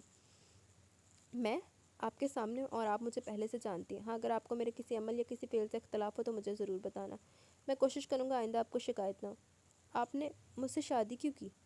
ہما ضبط نہ کر سکی، حالانکہ وہ جب ان کے گھر میں تھا کبھی بھی اس سے مخاطب نہیں ہوئی تھی، مگر آج وہ ہمت کر کے بولی، اسے جواب چاہیے تھا۔ مجھے آپ کے طور طریقے پسند ہے، وہ کچھ سوچ کر بولا۔ مجھ سے بہتر آپ کو یقیناً کوئی نہ کوئی لڑکی مل جاتی، شاید نہیں، کیونکہ میں اپنی پسند کے بارے میں مختلف خیال رکھتا ہوں۔ وہ کھڑا ہو گیا، گویا سوال جواب کی محفل ختم، ہما کی تشفی نہیں ہوئی۔ فرید نظریں نیچی کر کے بات کرتا تھا، وہ جانتی تھی، لیکن آج بھی ہما اپنی شریک حیات سے بھی نظر ملانے کی کوشش اس نے نہیں کی۔ کیا وہ کسی یاد کو مثلاً ایاز کے حوالے سے دل میں چو رکھتا ہے؟ یہ اسے خود بھی ان یادوں سے چھٹکارا پانا تھا اور فرید کے دل کو بھی صاف کرنا تھا۔ اگر اس کے دل میں کوئی خیال تھا تو وہ پوری امادگی سے اس کی زندگی میں آئی تھی، اب اس کا دل ہر پرانی یاد سے خالی تھا۔ صبح سویرے نیزہ شور میں جاتی، آگے اٹھو سونے والوں کہ میں آ گئی ہوں۔ ہما کو جاگتے دیکھ کر آنکھیں پھاڑ کر بولی، ہیں اتنے سویرے آپ بھی؟ ادھر دلہا میاں اماں کے گھٹنے سے لگے بیٹھے اور اماں انہیں اپنے ہاتھ سے چوری کھلا رہی ہیں۔ میں نے سوچا آپ کو بھی وہ منظر دکھاؤں کہ آپ کو بے رامی کی وجہ سے نیند نہیں آئی۔ نہیں، میں سویرے اٹھنے کی عادی ہوں۔ اماں اس کی باتوں پر مسکرا دی۔ چلو یہ تو بہت مزے کی بات ہے، بھائی بھی صبح جلدی اٹھ جاتے ہیں۔ اچھا ایک مزے کی بات اور بتاؤں، آج ولیمہ، آپ کے گھر والے آپ کو اپنے ساتھ لے جانا چاہیں گے، مگر ہم آپ کو نہیں جانے دیں گے، چھپا لیں گے۔ کیسا؟ یہ میرا اور عائزہ آپا کا فیصلہ ہے، آپ اپنی مرضی سے آگاہ کر سکتی ہیں۔ ہما کو شوق سی لڑکی بہت اچھی لگی، عائشہ جیسی۔ آپ کی مرضی کے آگے میرا سر خام ہے مائی لارڈ، ہما نے کہا۔ وہ اس کے ہاتھ پر ہاتھ مار کر ہنسی۔ تمہاری اردو تو بہت اچھی ہے جناب عالی، ہم نے لاہور کالج سے BA کیا ہے، لاہور میں پھپھو رہتی ہیں، ان کے شوہر اردو اسپیکنگ ہے اور شاعر بھی، میں انہی کے گھر میں رہ کر پڑھتی رہی اس لیے۔ بھائی کا خیال تھا آپ کو یہ زبردستی والا فیصلہ پسند نہیں آئے گا۔ کیوں؟ آپ کے فیصلے سے میں روگردانی کرنے کا سوچ بھی نہیں سکتی محترمہ۔ انیسہ کورنش پہ جا لائی، پھر اس سے لپٹ کر بولی، آپ بہت بہت بہت اچھی ہیں، میرے بھائی کی پسند کتنی اعلیٰ ہے ماشاء اللہ۔ تالیاں بجاتی ہوئی بھائی کو خوشخبری سنانے دوڑ گئی۔ ولیمہ قصور کے شادی حال میں تھا۔ فرید کمرے میں آیا تو بکس سے اپنے کپڑے نکال لی تھی۔ رات کے بعد وہ پہلی بار وہ کمرے میں آیا تھا۔ اسے کپڑے سے الجھتا دیکھ کر بولا، یہاں الماری نہیں، آپ کو دقت ہو رہی ہوگی، میں کل یہاں الماری لگوا دوں گا۔ اس کے چہرے پر مسکراہٹ تھی۔ ہما نے آہستہ سے کہا، نہیں کوئی دقت نہیں ہو رہی، بکس میں کپڑے رکھے ہی جاتے ہیں۔ فرید جس کام سے آیا تھا وہ کر کے واپس چلا گیا۔ کمرہ یوں تو بالکل نیا بنا ہوا تھا، ساتھ ہی اٹیچ باتھ بھی تھا۔ انیسہ نے بتایا کہ کمرہ پچھلے سال بھائی نے اپنے لیے بنوایا تھا، ورنہ یہاں گاؤں میں اٹیچ باتھ نہیں ہوتے۔ انیسہ نے اس کی مدد کی ولیمے کی تیاری میں، لیکن بار بار شکوہ کرتی رہی کہ کسی نے اس کی تجویز کو ماننے کے قصور میں بیوٹی پارلر سے ہما تیار ہوتی۔ ویسے اس نے بھی مہارت سے میک اپ کیا، قصور شادی حال پہنچ کر پھر اس کے سر پر سوار ہوگی، میک اپ درست کروا لیں۔ ٹھیک تو ہے، تم بیٹھو وہاں، اتنی جلدی اس میک اپ کا کچھ نہیں بگڑتا۔ ہما نے اسے ٹالا۔ تینوں بھائی اور عائشہ آئے تھے۔ عائشہ نے اس کے کان میں گھس گھس کر سوالات کیے۔ ساس کہتی ہے نندے کا ایسے منہ دکھائے میں کیا ملا؟ ہما نے کہا، یہ کیسے فضول سوالات ہیں؟ میری شادی پہ جو سوالات مجھ سے کیے گئے تھے میں وہ آپ کو لوٹا رہی ہوں۔ اچھا انیسہ سے ملو۔ ہما کو اتنا کہنا ہی کافی تھا، چند منٹ میں دونوں میں پکی دوستی ہو گئی۔ اوہ ہوئے، اور عائشہ کے پاس بے شمار مواد جمع ہو گئے ساس کو سنانے کے لیے۔ رات کو فرید نے پوچھا، وہ لوگ آپ کو لے جانا چاہتے تھے، آپ کیوں نہیں گئی؟ کہنا چاہتی تھی میری مرضی، مگر کہا تو یہ کہ جب تک انیسہ عائزہ آپا یہاں ہیں میں بھی رہوں گی۔ دراصل لاہور میں میرا گھر اتنا مختصر ہے کہ میں وہاں کسی کو بلا نہیں سکتا۔ فرید نے کہا۔ گھر کا کیا ہے، دل میں جگہ ہونی چاہیے۔ ہما نے گھسا پٹا جملہ ادا کیا، اس پر فرید کو ہنسی آ گئی۔ اچھا تو یہ حضرت ہنستے بھی ہیں؟ وہ حیران ہوئی۔ فرید صاحب ایسا ہما نے ادھر رہ رہے جس طرح کسی ملیالی دی بڈھی دے نال نہیں رہی دا۔ فرید کی چھٹیاں ختم ہوئی تو وہ لاہور چلا گیا۔ نیزا اس کے کمرے میں آگے دیر رات تک باتیں کرتی۔ اس کا شوہر بھی چلا گیا تھا۔ عائزہ بچوں کے ساتھ ابھی یہیں تھی، زیادہ تر گھر کے کام میں مصروف رہتی۔ وہ سب بہت صفائی پسند تھے۔ اماں تو بہت ہی نیک سرشت تھیں۔ گھر میں کئی عورتیں کام کرنے آتی، پھر بھی اماں رائزہ کسی نہ کسی کام میں مصروف رہتی۔ رضائیاں کھول کر کور دھلوائے جا رہے ہیں، گرم کپڑوں کو دھوپ لگوائی جا رہی ہے۔ عائزہ کروشیے سے نہ جانے کیا کیا بناتی رہتی۔ ہفتے کی رات فرید آ گیا۔ نیزا ٹھنڈیا بھر کر مصنوعی غم چہرے پر طاری کر کے اپنا کمبل اٹھاتی باہر جانے لگی۔ اوئے ہوئے، ویسے ادھا دی جڑی مصروفیت ہوندی نا خود ساختہ، مجھے سخت ناپسند ہے۔ بھابی، ایک نیام میں دو تلواریں نہیں رہ سکتی۔ اوئے ہوئے، فرید نے تکیہ اس کی طرف پھینکا جس نے دبوچ لیا اور منہ چڑھا دی باہر چلے گی۔ بہت بات ہونی ہے، اس نے کان کھا لیے ہوں گے آپ کے۔ فرید بہن کی حرکت پر مسکرایا تھا۔ فرید جانے لگا تو اماں نے ہما سے کہا، بیٹی تمہیں 10-12 دن ہو گئے، تمہارے ماں باپ سوچتے ہوں گے کہ ہم نے تمہیں یرغمال بنا لیا۔ فرید کے ساتھ چلی جاؤ، پھر ہفتے کو آ جانا۔ ہما فرید کی طرف دیکھنے لگی، وہ چائے پی رہا تھا۔ کچھ بولا نہیں۔ گھر میں ہما کے علاوہ عائزہ اور فرید چائے پیتے تھے، باقی سب دودھ یا دہی کی لسی پراٹھوں کے ساتھ ناشتہ کرتے۔ انیزہ نے ہما کو کونی ماری۔ ہائے اللہ بھائی، آپ کو تو پوری زندگی بھابھی کے ساتھ رہنا ہے، اب ان کے اماں ابا کے بہانے لے جانے کا بہانہ کریں، ہمارا بھی تو حق ہے، پھر پتہ نہیں کب ہم ملے۔ رونقی سی ہو رہی تھی، ہما نے اسے لپٹا لیا۔ تو میں کب جا رہی ہوں؟ تم نے ویسے فرض کر لیا، میں امی سے فون پر بات کر لوں گی، خوش؟ انیزہ چیخ مار کے اسے لپٹ گئی اور بے اختیار آنسو بہانے لگی۔ باقی سب ہنسنے لگے۔ فرید چلا گیا، لیکن جب ہر دوسرے تیسرے دن رات کو آ جاتا بغیر اطلاع اور بیچاری انیزہ کو کمرے سے بھاگنا پڑتا، تو اماں نے ہما کو راضی کر لیا اور فرید کے ساتھ لاہور آ گئی۔ امی کے گھر سے اتار کے فرید آفس چلا گیا۔ اسے محسوس ہو رہا تھا کہ واپسی کے سفر میں فرید خاموش ہے، کسی سوچ میں گم۔ گاؤں میں تو اس کے چہرے سے مسکراہٹ ہٹتی نہ تھی۔ امی ابا اس سے مل کر اسے خوش دیکھ کر بہت خوش ہوئے۔ 1 مہینے کے گاؤں کے قیام خالص دودھ مکھن کے استعمال نے اس پر بہت اچھا اثر ڈالا تھا۔ امی نے بتایا کہ فرید نے فرنیچر لینے سے انکار کر دیا، اس لیے میں سوچ رہی ہوں کہ فرنیچر نائلہ کو دے دوں، اس کی اگلے ماہ شادی ہے۔ نائلہ ابا کے رشتے میں بھتیجی ہوتی تھی، امی کو سسرال والوں کا بہت خیال رہتا تھا۔ فرید نے پہلے جہیز لینے سے انکار کر دیا۔ امی سے معلوم ہوا کہ فرید اس دوران کئی بار ان کے گھر آئے، مگر صرف چائے پی کر گیا، کھانے کے لیے کبھی رکا نہیں۔ عائشہ میکے گئی ہوئی تھی۔ شام کو فرید آ گیا۔ فہد سمدحت کے ساتھ محفل جمی رہی۔ عائشہ کی کمی محسوس ہوئی۔ ہما کو تو نیزہ بھی یاد آ رہی تھی۔ دیر تک جاگنے کی وجہ سے صبح ہما کی آنکھ دیر سے کھلی۔ فرید جا چکا تھا۔ امی نے بتایا کہ فجر پڑھ کر ناشتہ کر کے وہ بہت جلدی چلا گیا، اسے گھر جانا تھا، وہاں سے آفس۔ ہما کو عجیب سا لگا، وہ اسے جگا کر بتا کر جاتا تھا۔ دوسرے دن بھی غائب، واہ یہ تو یہاں لا کر مجھے بھول گیا۔ پھر امی نے بھی کہا، بیٹا دفتر دور ہے، اس لیے تم دوپہر کو نہیں آ سکتے، شام کو آ جایا کرو، سب کے ساتھ کھانا کھا لیا کرو، یہ بھی تمہارا اپنا گھر ہے، اپنا اتنا تکلف اپنوں سے۔ فرید کا شرمایا ہوا مختصر جواب ملا، جی اچھا۔ مگر شام نہ رات کو کتنا انتظار کرتی۔ احد کے ساتھ پہنچ گئی کرشن نگر، گھر پر ملا، انہیں دیکھ کر شرمندہ شرمندہ اندر لایا، میں بس آج آنے والا تھا۔ گھر چھوٹا سا تھا، 2 کمرے، صحن، برآمدہ، برآمدے سے متصل کچن۔ برآمدہ اور صحن تازہ تازہ دھلے ہوئے سے، صحن سیمٹ کا تھا، برآمدے میں سرخ ٹائل تھے۔ کمرے میں صاف ستھرے، وہ فرید کی صفائی پسندی سے واقف تھی۔ کچن میں ہر چیز اپنی جگہ پر سلیقے سے رکھی گئی تھی۔ امی نے کھانا بھیجا تھا، احد نے بھی ان کے ساتھ کھانا کھایا چلا گیا۔ ہم اپنا سوٹ کیس خالی کرنے لگے۔ کچن میں استعمال کے لیے کافی برتن تھے، اس لیے امی کا بھیجا ہوا ڈنر سیٹ کا ڈبہ اس نے پلنگ کے نیچے کھسکا دیا۔ فرید کچھ جھیمپا جھیمپا سا اندر آیا۔ اس نے اپنے رویے کی معذرت کی، باقاعدہ معافی مانگی۔ ابا کہتے تھے جو سچا انسان ہے وہ معافی مانگ کر اپنی غلطی کی تلافی کر لیتا۔ کمرے میں 2 پلنگ تھے، وہ غور کرنے لگی، 2 کیوں ہیں؟ پچھلی گلی سے دھوپ کی کرنیں صبح ہی اندر آ کے کمرہ روشن ہو گیا۔ بہت چھوٹا گھر ہے، آپ کو زحمت ہوگی، فرید نے شرمندگی سے کہا۔ کیوں بھائی، مجھے تو بلکہ آرام رہے گا۔ وہ فرید کی شرمندگی سے کچھ شرمندہ ہوگی۔ آرام؟ وہ کیسے؟ نہ کسی ملازمہ کی ضرورت ہوگی، نہ بھاگ بھاگ کر ادھر ادھر کی صفائیاں کرنا پڑیں گی، دونوں وقت کا کھانا ایک دفعہ پکا کر فرصت ہی فرصت، پھر میں خوب ناول اور رسالے پڑھا کروں گی۔ آپ کو میرے ناول پڑھنے پر اعتراض تو نہیں ہوگا؟ فرید معجب سے اسے دیکھنے لگا، پڑھنے پر بھلا کس کو اعتراض ہو سکتا ہے؟ ہوتا ہے بعض لوگوں کو اور مولویوں کو بھی۔ وہ ہنس پڑی۔ میں تنگ نظر نہیں ہوں، وہ برا مان گیا۔ پتہ نہیں، میں نے کبھی آپ کو بولتے سنا نہیں جو اندازہ کرتی۔ ایاز کو اس کے ناول افسانے پڑھنے پر بہت غصہ آتا تھا۔ میں نے تو سنا عورتیں ایک نظر میں مردوں کی فطرت کا اندازہ کر لیتی ہیں۔ وہ کچھ رنجیدہ ہوگی۔ میں ان عورتوں میں سے نہیں ہوں، مجھے دوسروں کی فطرت کا اندازہ کر کے کرنا بھی کیا، مجھے بس اپنی فطرت کا پتہ، اور کاش کہ میں ایسی ہوتی تو شاید اتنی بے بس نہ ہوتی۔ فرید بھی سنجیدہ ہو گیا۔ کیا میں سمجھوں کہ آپ میری زندگی میں آ کر بے بسی محسوس کریں یا مایوسی، پچھتاوا؟ یہ بے بسی کیوں ہے؟ خیر میں ناشکری تو ہرگز نہیں ہوں، بس کم عقل ہوں، اس لیے اپنا معافی الضمیر درست واضح نہیں کر سکتی۔ فرید کی طرف دیکھ کر شوق ہوئی۔ ویسے آپ اگر مجھ سے میری ذات یا میری کم عقلی سے مایوس ہو کر ضرور ہوتے ہوں گے تو پھر؟ اس نے تو مذاق کے پرائے میں کہا، مگر فرید سنجیدہ ہو گیا۔ بالکل نہیں، کبھی بھی نہیں، اس نے پرزور انداز میں جواب دیا۔ میں نے بہت سوچ سمجھ کر بخوشی خدا کو حاضر و ناظر جان کر آپ کی خوبیوں سے متاثر ہو کر آپ کو قبول کیا۔ میں مایوس کیوں ہوں گا؟ آپ کی طرح میں بھی اپنے اللہ اور اس کی قدرت پر یقین رکھتا ہوں، اور اپنی قسمت اللہ کے تابع بنانے پر اعتماد بھی ہے۔ بس تو پھر آپ کو کچھ کہنا ہے؟ نہ مجھے، ہم اللہ کی مرضی تابع ہو کر زندگی گزار لیں گے۔ دراصل آپ کی والدہ نے جہیز کے طور پر فرنیچر وغیرہ پر اصرار کیا، میں اس کا قائل نہیں ہوں، اس لیے انکار کر دیا۔ اب سوچنا کہ میرے گھر کے اس درویشانہ ساد و سامان کے ساتھ آپ کو تکلیف ہوگی۔ ہما ہنستی، ہائے کتنے سیدھے ہیں آپ، ساد و سامان آرام یا خوشیوں کا سبب نہیں ہوتے، اس کا اندازہ بھی آئندہ ہو جائے گا آپ کو کہ مجھے کس چیز سے آرام اور کس بات سے تکلیف ہوتی ہے۔ اب یہ مکالمہ بند کریں، چلیے سو جائیے۔ فرید مطمئن ہو کر لیٹ گیا، ہما مگر الجھن میں گرفتار ہوگی۔ فرید نے یہ کیوں کہا کہ آپ میری زندگی میں آ کر بے بسی محسوس کر رہی ہیں، اور درویشی کی انتہا تو یہ تھی کہ اس کمرے میں ڈبل بیڈ کی جگہ 2 پلنگ تھے، دوسرے کمرے میں 4 کرسیاں اور 1 میز۔ گاؤں میں بھی ان کے گھر میں صوفہ تھا، ڈبل بیڈ بھی تھا، باہر مردانے میں صوفہ سیٹ کے ساتھ موڑے اور بیت کی کرسیاں تھیں، کھانے کی میز کرسیاں بھی تھیں۔ درویشی کی زندگی میرے لیے لگتا تو ایسا کہ جیسے کچھ عرصے کے لیے کرائے کا سارا سامان لے کر گھر کی شکل دے دی۔ خیر اس پر اصرار کیفیت ہے، مجھے غرض نہیں، وہ اگر مجھے بوریے پر بیٹھنے کو بھی کہیں گے بیٹھ جاؤں گی۔ وہ سو گئی۔ صبح کچن میں ناشتہ بنا رہی تھی تو فرید نہایا دھویا قمیص کا بٹن بند کرتا آیا، اسے دیکھ کر رک گیا۔ اوہو میں تو بھول ہی گیا تھا کہ آج میں اکیلا نہیں، میرے کھانے پینے کی ذمہ داری کسی اور نے اٹھا لی ہے۔ ہما ہنستی، یہ جملہ اسی نے امی کے گھر میں فون پہ سے کہا تھا۔ شکر ہے کچھ تو آپ کو یاد آیا۔ کچن چھوٹا تھا، صرف ایک سٹول تھا، اس پر فرید بیٹھ گیا، گھٹنوں پر اخبار رکھ کر اس پر ناشتے کی ٹرے رکھ لی، آملیٹ تو اس کے اندر رکھ کر کھانے لگا۔ سوری میں آپ کو آفر نہیں کر سکتا، یہاں بیٹھنے کی اور جگہ نہیں۔ بیٹھنے کی نہیں، ٹرے میں بھی دوسرے ناشتے کی جگہ نہیں ہے۔ اوہ ہاں اچھا سوری، وہ جلدی سے بولا۔ ہما کو ہنسی آ گئی۔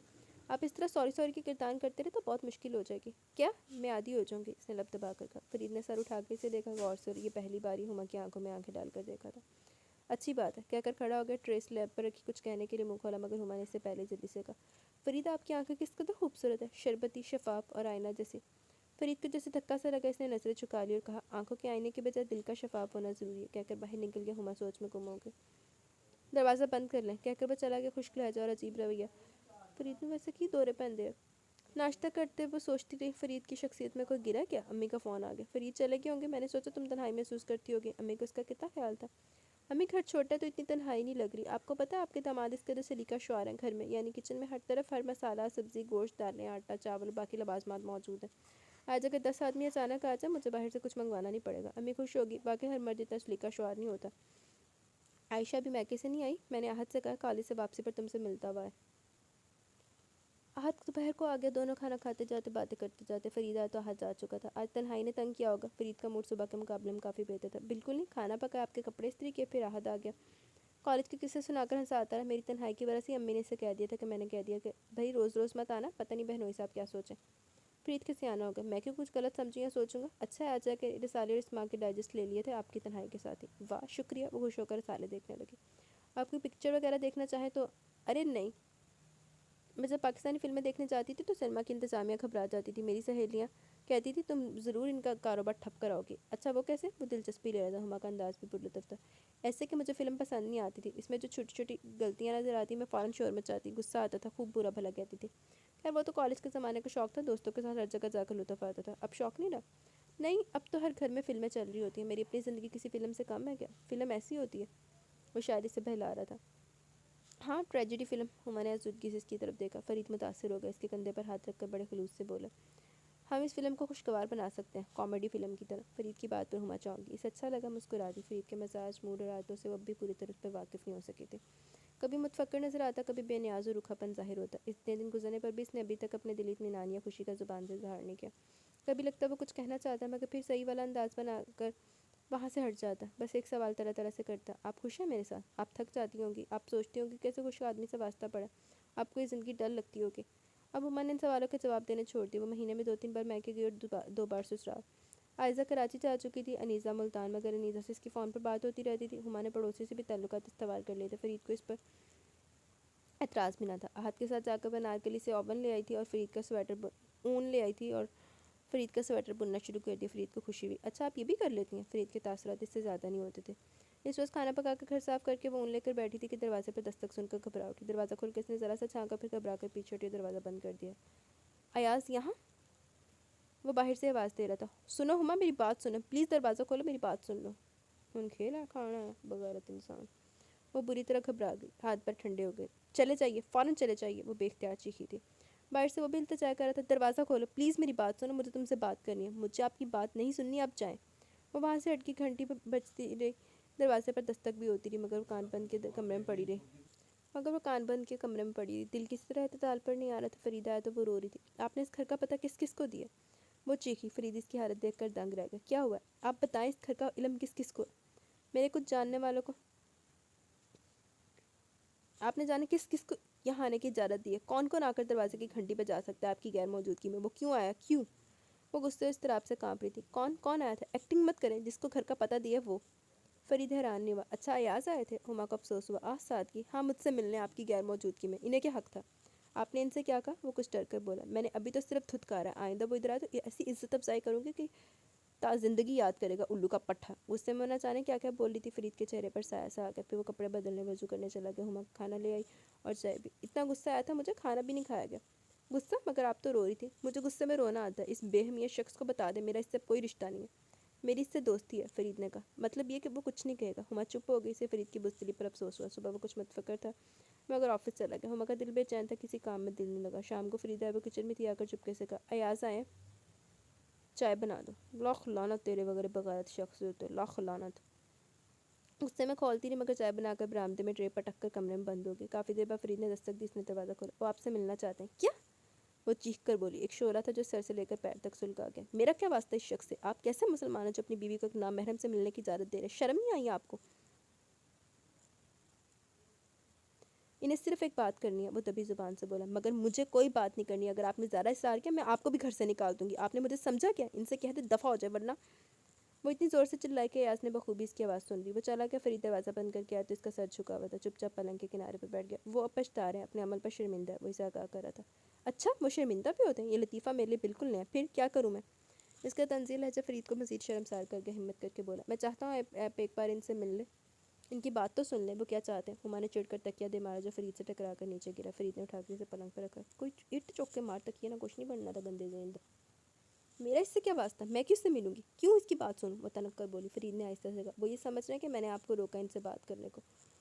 فرید نے پھڑ کے چھتر پھیر انو رکھ کے نا ایڈا جڑا تو چنگا بنیا ہے نا چول جیا جا کے دی ماں نو شکایت لا. اچھا وہ یہی سمجھتے رہے میری بلا سے. اس نے پھر دوسرا تکیہ پھینکا. دراصل یہ چھوٹا سا بے آرام گھر آسائشوں سے خالی. وہ ان کا خیال ہے آپ یہاں خوش نہیں. تو چھوٹے گھروں میں سب روتے رہتے ہیں اور بڑے بڑے شاندار محل نما مکانوں پر تو سب کہہ لگایا کرتے ہیں. لعنت پھیرتی میں ایسے بڑے آرام دہ گھروں پر جہاں خوشی نہیں ملتی.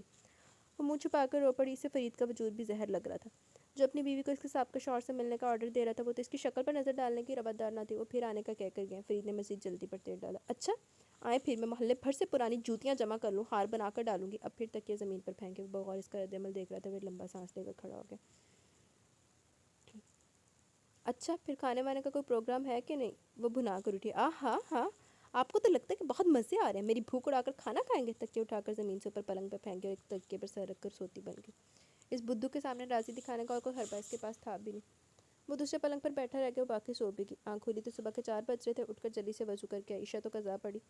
تہجد پڑھ کر دعائیں کر رہی تھی کہ فجر کی اذان بھی ہوگی. فجر ادا کر کے دیکھا وہ ابھی تک سو رہا تھا. آج نماز بھی یاد نہیں مسٹر کو. بھوک سے برا حال تھا. فوراً کچن کی طرف دوڑی. فرید سویا ہوا نہیں تھا. وہ بند آنکھوں کی جھری سے اس کی ساری کارروائی دیکھ رہا تھا. ہما کے نکلتے کمرہ پڑھ کر اٹھا. کچن میں رات کا کھانا پورا اسی طرح رکھا تھا جیسے اس نے چھوڑا تھا. اسے افسوس ہوا فرید نے بھی کھانا نہیں کھایا تھا. وہ کتنی دیر تعصب کے عالم میں سلیب پر ہاتھ رکھ کے کھڑی تھی. چائے کا پانی جل جل کر سوکھ گیا. وہ دوبارہ پانی رکھ کر اسٹول پر بیٹھ گئی. فرید کے قدموں کی ہٹ آ رہی تھی. اس نے پکار کے کہا. اب ناشتے میں باسی روٹی کھانی پڑے گی. میں پھینکوں گی تو نہیں. فرید نے شکر ادا کیا کہ مزاج مبارک بخیر ہے. مسکرا دی. تو کسر تو کوئی نہیں چھڈی سی. تینوں چھترا دی کمی ہے بس.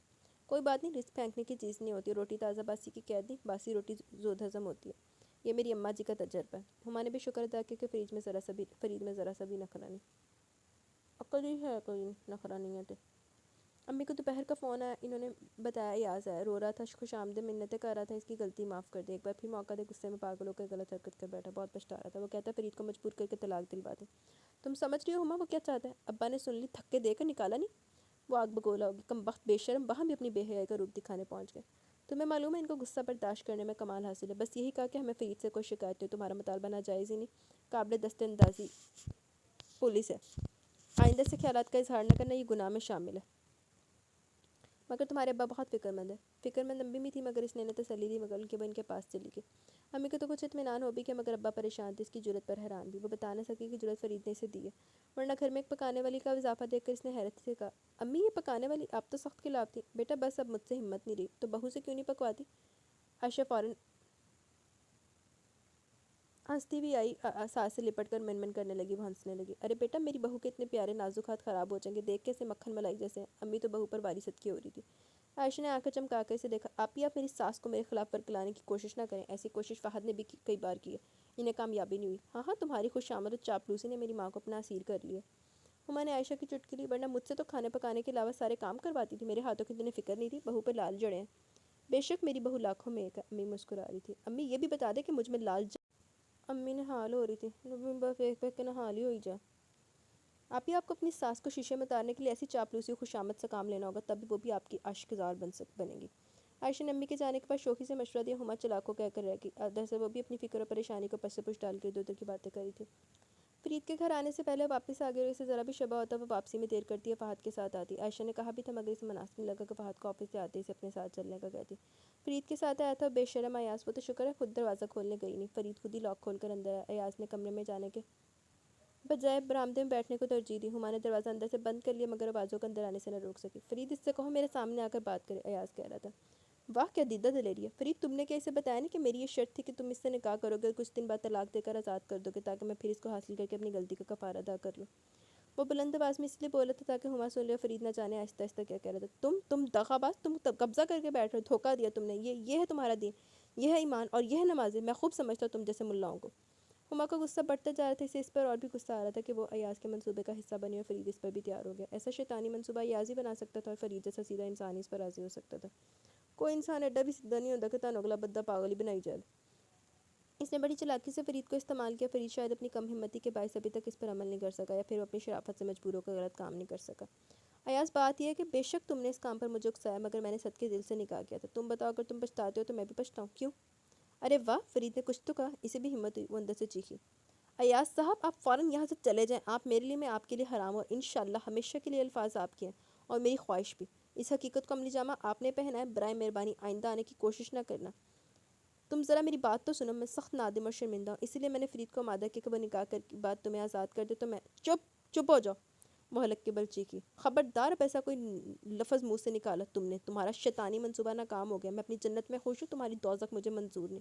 خبیث انسان, جاتے ہوئے بلاؤں پولیس کو. ایک شریف گھر میں آ کر عورت کو برگلانے کے جرم میں پکڑوا دوں گی. فوراً دفع ہو جاؤ میرے گھر سے. ایاز پہ اس کے جلال کا کچھ اثر کیا ہوتا. وہ طمس کرانا ہنسی کے ساتھ بولا. تمہارا گھر کون سا؟ یہ کھنڈر. یاد کرو میرے گھر میں کیا حاصل تھا تمہیں, اور یہاں یہ جنت ہے تمہاری. فرید ابھی میں جا رہا ہوں. اسے سمجھانا تمہارا کام ہے, ورنہ مجھ سے واقف ہو تمہاری نوکری ختم کروانا مشکل نہیں, پھر یہ ٹوٹی پھوٹی جنت بھی نہیں دے گی. ہما کو لگ رہا تھا اس کے منہ پر کالک مل دی گئی ہے. ایک نامحرم شخص اس کے شوہر کو دھمکی دے رہا تھا کہ وہ بیوی کو طلاق پر راضی کرے. کتنی دیر تک وہ اپنی کپکپاہٹ پر قابو پانے کی کوشش کرتی رہی. آخر ایک فیصلہ کر کے مطمئن ہوگی. فرید ایاز کو رخصت کر کے دروازہ بند کر کے آیا تو فرید کی الماری درست کر رہی تھی. کچھ کپڑے خانے میں جمائے, کچھ ہینگر میں لٹکایا. وہ شرمندہ نہیں رنجیدہ بھی نظر آ رہا تھا. ہما نے طنز بھری نظروں کا تیر اس کی طرف پھینکا اور اپنے کام میں مشغول ہو گئی. میں بہت شرمندہ ہوں. سوری, میں نے آپ کو ایاز کے ارادے سے آگاہ نہیں کیا. چپ ہو جائیں, خود آپ بھی تو اس جرم میں شریک ہیں. بگڑ کر بولی. یقیناً میں آپ کا مجرم ہوں. ایاز نے کچھ اس طرح منت سماجت کی رو دھو کر اپنی نیک نیتی کا یقین دلایا کہ میں مجبور ہو گیا. آپ مرد کی عورت کو کھلونا سمجھتے ہیں. آپ نے یہ سوچا کیسے کہ میں بھی اس کھلونے کام میں آپ کا ساتھ دوں گی. میرے لیے شرمندگی کم نہیں تھی کہ میں دوبارہ دلہن بنی. ایاز نے مجھے یقین دلایا کہ آپ بھی یہی چاہتی ہیں اور دوبارہ ایاز کے ساتھ زندگی گزارنے کے لیے شرط پر راضی ہیں. اس کے ساتھ اچھی زندگی گزاری تھی آپ کی. فرید بیچارہ بہت ہی بدھو تھا. یہ اس چالاک نے اسے احمق بنا لیا. دیکھیں فرید, عورت کو ایک ایسا گھر چاہیے جسے وہ اپنی محبت اور محنت سے جنت بنائے, نہ کہ دنیاوی ساز و سامان سے کوئی عیش نصیب ہو. جیسا کہ اس نے آپ کو باور کروایا کہ اس کے بڑے سے گھر میں مجھے آسائشیں حاصل تھی اور اس گھر میں مجھے بہت تکلیف ہے. افسوس آپ مجھے سمجھ نہیں سکیں. ان چیزوں کی دل داتا ہوتی تو آپ کے ذریعے حاصل کر لیتی. شرمناک اندازے سے آپ نے میری شرم و حیا, میری عزت و نفس کو بری طرح ٹھیس پہنچائی ہے. اس بات کے لیے میں ایاز کو معاف کر سکتی ہوں, آپ کو نہیں. پھر آپ اس کے سامنے معذرت خواہ انداز لیے بیٹھے رہے. آپ نے ڈٹ کر میری حمایت نہیں کی. یہ بھی نہیں کہا کہ میں آپ کی عزت و غیرت ہوں. آپ میرے محافظ ہیں جو اللہ نے مقرر کیا, اور آپ نے بھی خدا کو حاضر ناظر جان کر مجھے قبول کیا. میں نے اس وقت اس سے وعدہ کیا تھا, اس لیے چاہتا تھا کہ آپ کی طرف سے بھی کوئی اشارہ ملے تو میں ویسا کروں. پھر یہ سچا کھرا انسان تھا. وہ جھوٹ بول سکا, نہ بہانہ بنا سکا. اچھا, تو اس سے کہ وعدے کے مطابق آپ مجھے طلاق دے دیں گے جیسا کہ وہ چاہتا ہے. وہ کریں گے, ٹھیک ہے, یہ آپ کا حق ہے, مگر مجھے بھی تو حق ہے کہ میں آپ سے اس کی وجہ پوچھوں. کوئی وجہ تو ہوگی آپ کی نظر میں کہ آپ کی بیوی بد چلن ہے, بد کردار ہے, نافرمان ہے, گھر میں رہنے کی بجائے سیر و تفریح گلی بازاروں میں گھومتی ہے, آپ کا خیال نہیں رکھتی, پھوڑ جاہل بے حیا ہے, غیر مردوں کو گھر پر بلاتی ہے. مثلاً آج ہی وہ آیا تو تھا. ہما کے ہر خود ساختہ الزام کی زبان سے ادا کرنے والے الفاظ کے ساتھ فرید پر استغفر اللہ توبہ توبہ کرتا جاتا منہ پر تھپڑ برسا رہا تھا. روتے روتے ہما کو ہنسی آ گئی. اتنا بڑا 6 فٹا داڑھی دار مرد خود کو تھپڑوں کی سزا دے رہا تھا. تو پھر بتائیے کون سے ایب مجھ میں جن کو بنیاد بنائیں گے آپ. فرید اب بالکل چپ تھا. پھر ہما نے محسوس کیا وہ رو رہا ہے. آنسو اس کی داڑھی کو بھگوتے ہوئے قطرہ قطرہ نیچے گرے تھے. ہما کو بھی رونا آ رہا تھا. وہ تو خود پر جبر کر کے دلیری کا مظاہرہ کرتی ورنہ دلی خون کے آنسو رو رہا تھا. وہ بھی رونے لگے. دیکھ تو صحیح مردوں کے روئی چندہ پہ تو اور فٹے منہ تیرے تھے. فرید اٹھ کر باتھ روم میں گھس گیا. کافی دیر دل کی بھڑاس نکالنے کے بعد باہر آیا. ٹوپی اٹھا کر مسجد جا رہا ہوں کہتا باہر نکل گیا. وہ بہت رنجیدہ تھا. اس کے جانے کے بعد ہما اٹھی, منہ ہاتھ دھو کر وضو کر کے آئی, نماز ادا کی, پھر بیگ اٹھا کر باہر نکلے. فرید نے مسجد میں بہت دیر لگائی. نماز کے بعد توبہ استغفار کا ورد کرتا رہا.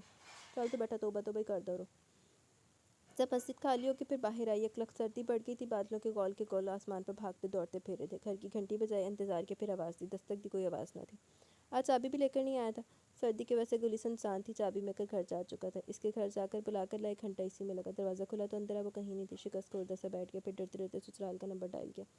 پتہ نہیں وہ کیا کہے کہ وہاں جا کر کیا کہا ہوگا. امی نے ریسیو کیا. نام کے بعد اس نے ہاتھ سے بات کرنے کا کہا. نے فوراً کہا, اوہو آپ ہی کو میرا انتظار ہوگا. آج آنے کا میں نے کہا تھا مگر ایک دوست کے گھر چلا گیا. دیر ہوگی. آپ سوری آپ ہی سے کہیے گا پرسوں آؤں گا.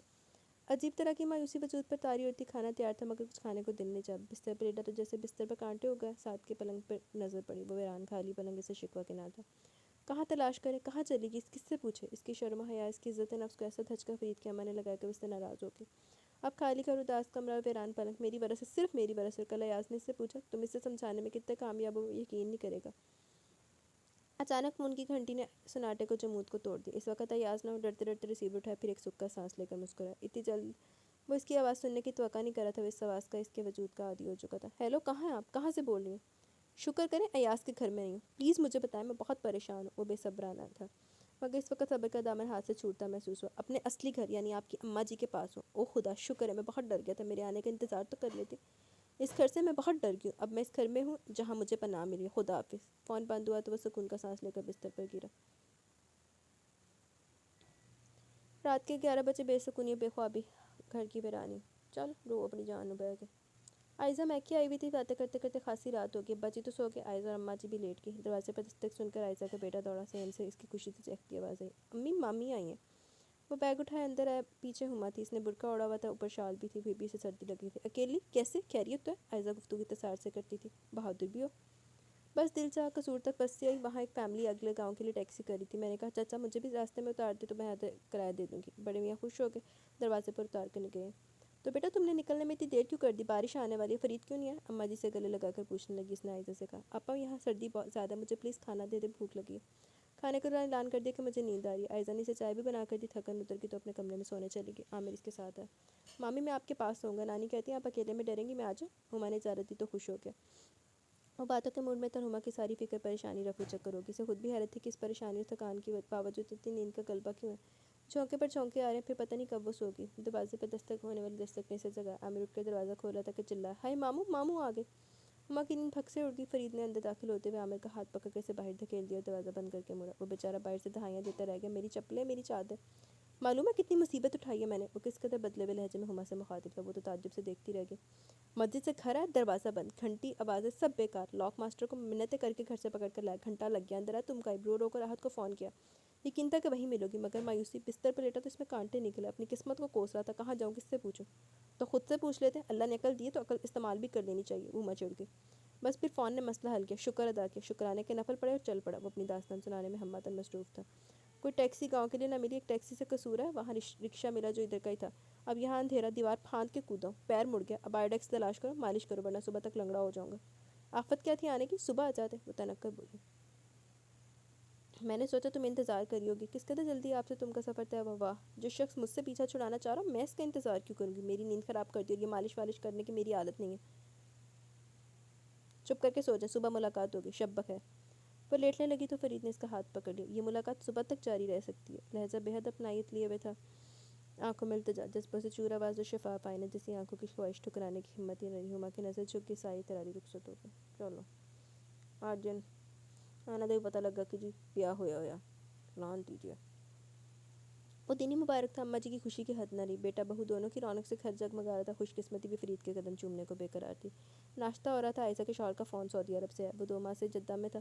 اس کی کمپنی کے ایک انجینئر کی ضرورت تھی. فوراً فرید کو فون کرو, مجھے اپنا بایو ڈاٹا بھیجیں, میں ویزے کا انتظام کرتا ہوں. فرید ناشتہ کر کے قصور چلا گیا. شام کو آیا تو اماں جی سے لپٹ گیا. ابا جی کے گلے لگا. بہنوئی سے بات کر کے فون پر انٹرویو دے کر آیا تھا.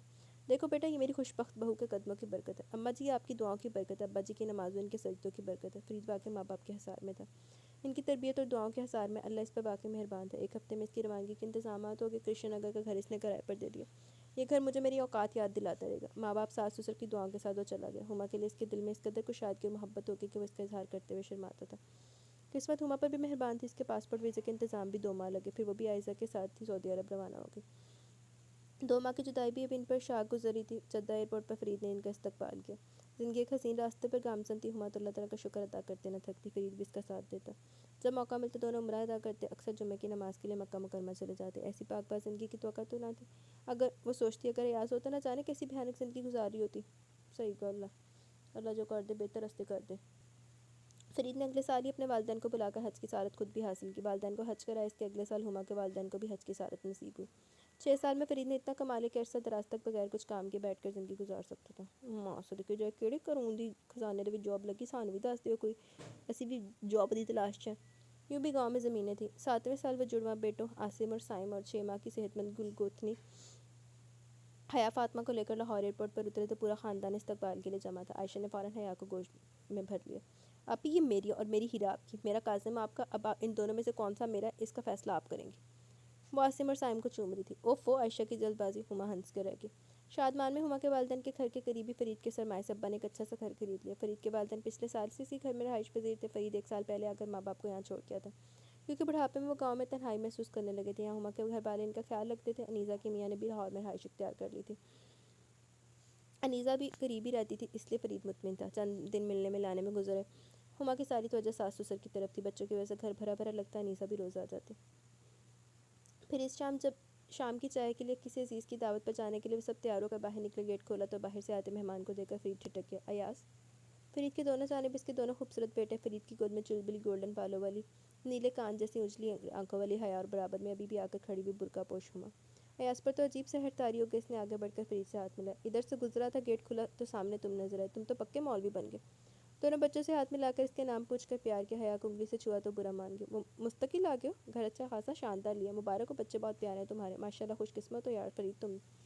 یہ مکالمہ ادا کر کے واپسی کے لیے مڑ گیا۔ ہما اس سے پہلے نہیں خریدی کی گاڑی میں جا بیٹھی۔ ایاز چلا گیا، فرید گاڑی کے پاس آیا، پھر اس کے ماتھے پر پسینہ آنے لگا۔ بچی کو ہما کی گود میں دیکھ کر اس نے بھنجی ہوئی آواز میں ہما سے کہا، میں نہیں جا سکوں گا، احمد کو بلا دیتا ہوں، وہ تمہیں لے جائے گا۔ آپ کی طبیعت تو ٹھیک ہے، کیا بات ہے، میں بھی رک جاتی ہوں۔ ہما اترنے لگی۔ نہیں طبیعت ٹھیک ہے، تھوڑی دیر بعد آ جاؤں گا، تم لوگ جاؤ۔ ہما کے اصرار کے بعد اس نے رکنے کی اجازت نہ دی۔ ہما بحث سے ہمیشہ بچتی تھی، وہ چلی گئی۔ عہد کے آنے کے بعد جلدی کرنے کے باوجود وہ زیادہ جلدی نہ کر سکی، اسے فکر ہے۔ فرید کا موبائل بند تھا۔ گھر آئی تو اماں جی سے پوچھا، کمرے میں ہے؟ جب جا کر دیکھا نماز پڑھتا دیکھا۔ اماں جی بھی فکر مند تھی، وہ دبے قدم کمرے میں پہنچی۔ فرید جائے نماز پر دوسانوں بیٹھا دعا کے لیے ہاتھ پھیلائے زاروں قطار رو کر، نہ جانے کس گناہ کی بخشش طلب کر رہا تھا۔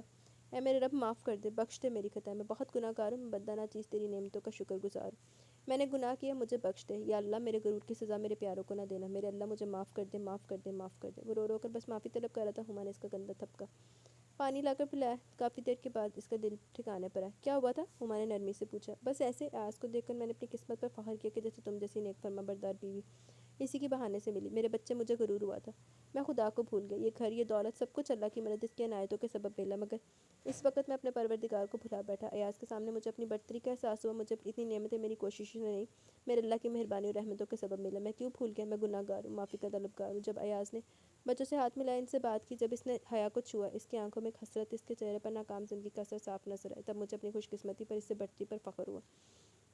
مجھے غرور سا ہوا کہ میں اب اس سے برتر ہوں، میں جو اس کے سامنے حقیر تھا، اس کے پاس کچھ نہیں ہے، میں بس اس کے جاتے مجھ پر ندامتوں کا پہاڑ سا آ گرا۔ یہ کیسا ظلم کیا میں نے اپنی ذات پر کیا، بس پھر مجھے ادراک ہوا، اب تو میں ذرا نا چیز ہوں، دینے والا تو وہ ہے جو ہر چیز سے بالا برتر ہے، اس نے ہمیشہ میری غلطیوں پر پردہ ڈالا، میری مدد کی، جب میں ایاز کا ساتھی بنا، اس کے ناجائز منصوبے پر عمل کرنے کا اقرار کیا، میں تم سے بے رخی برتا رہا، اگر تم مجھے اپنی وفا کا احساس نہ دلاتی، میں اس گناہ کا حصہ دار بنتا، پھر میں نے اسی بزرگ و برتر کے سامنے سر جھکا کر معافیاں مانگی، میں ہر غلطی پر اللہ کے سامنے جھک جاتا ہوں اور وہ ہمیشہ مجھے معاف بھی کر دیتے، لیکن آج تو میں اس کی عنایتوں کو بھلا بیٹھا، میں نے غرور کیا، میں بھی ذرا سی اہمیت پا کر خود کو دنیاوی اشیاء مال و دولت کا مالک سمجھ بیٹھا، حالانکہ میں کیا ہوں، کچھ نہیں، کچھ بھی نہیں، اصل مالک وہ ہے جو ہمیں دیتا ہے، ذرا سے اچھے عمل کے انعام میں ہمیں ہر نعمت عطا کرتا ہے، نوازتا ہی رہتا ہے، ہم معافی مانگتے ہیں، وہ معاف کرتا ہے۔ فرید بولنے پر آیا تو بولتا چلا گیا، جیسے خود پر بڑا پہاڑ سا بوجھ اتارنے کی جلدی ہے۔ باقی ابا کہتے کہ اللہ کا وعدہ ہے، نیک عورت کو نیک مرد، بد عورت کو بد مرد ملے گا۔ وہ یہاں فرید کے سامنے خود کو بہت کمتر سمجھتی تھی، وہ جو ذرا سی غلطی پر کسی سے معافی مانگ لیتا تھا، خدا کے سامنے اس کا گڑ گڑا کر معافی طلب کرتا بنتا۔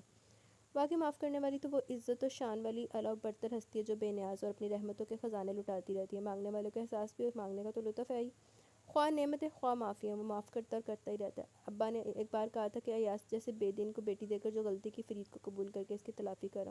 ابا نے میرے لیے جو فیصلہ دوسری بار کیا وہ اللہ کی طرف سے احسان اور بے بہا انعام ہی تو ہے۔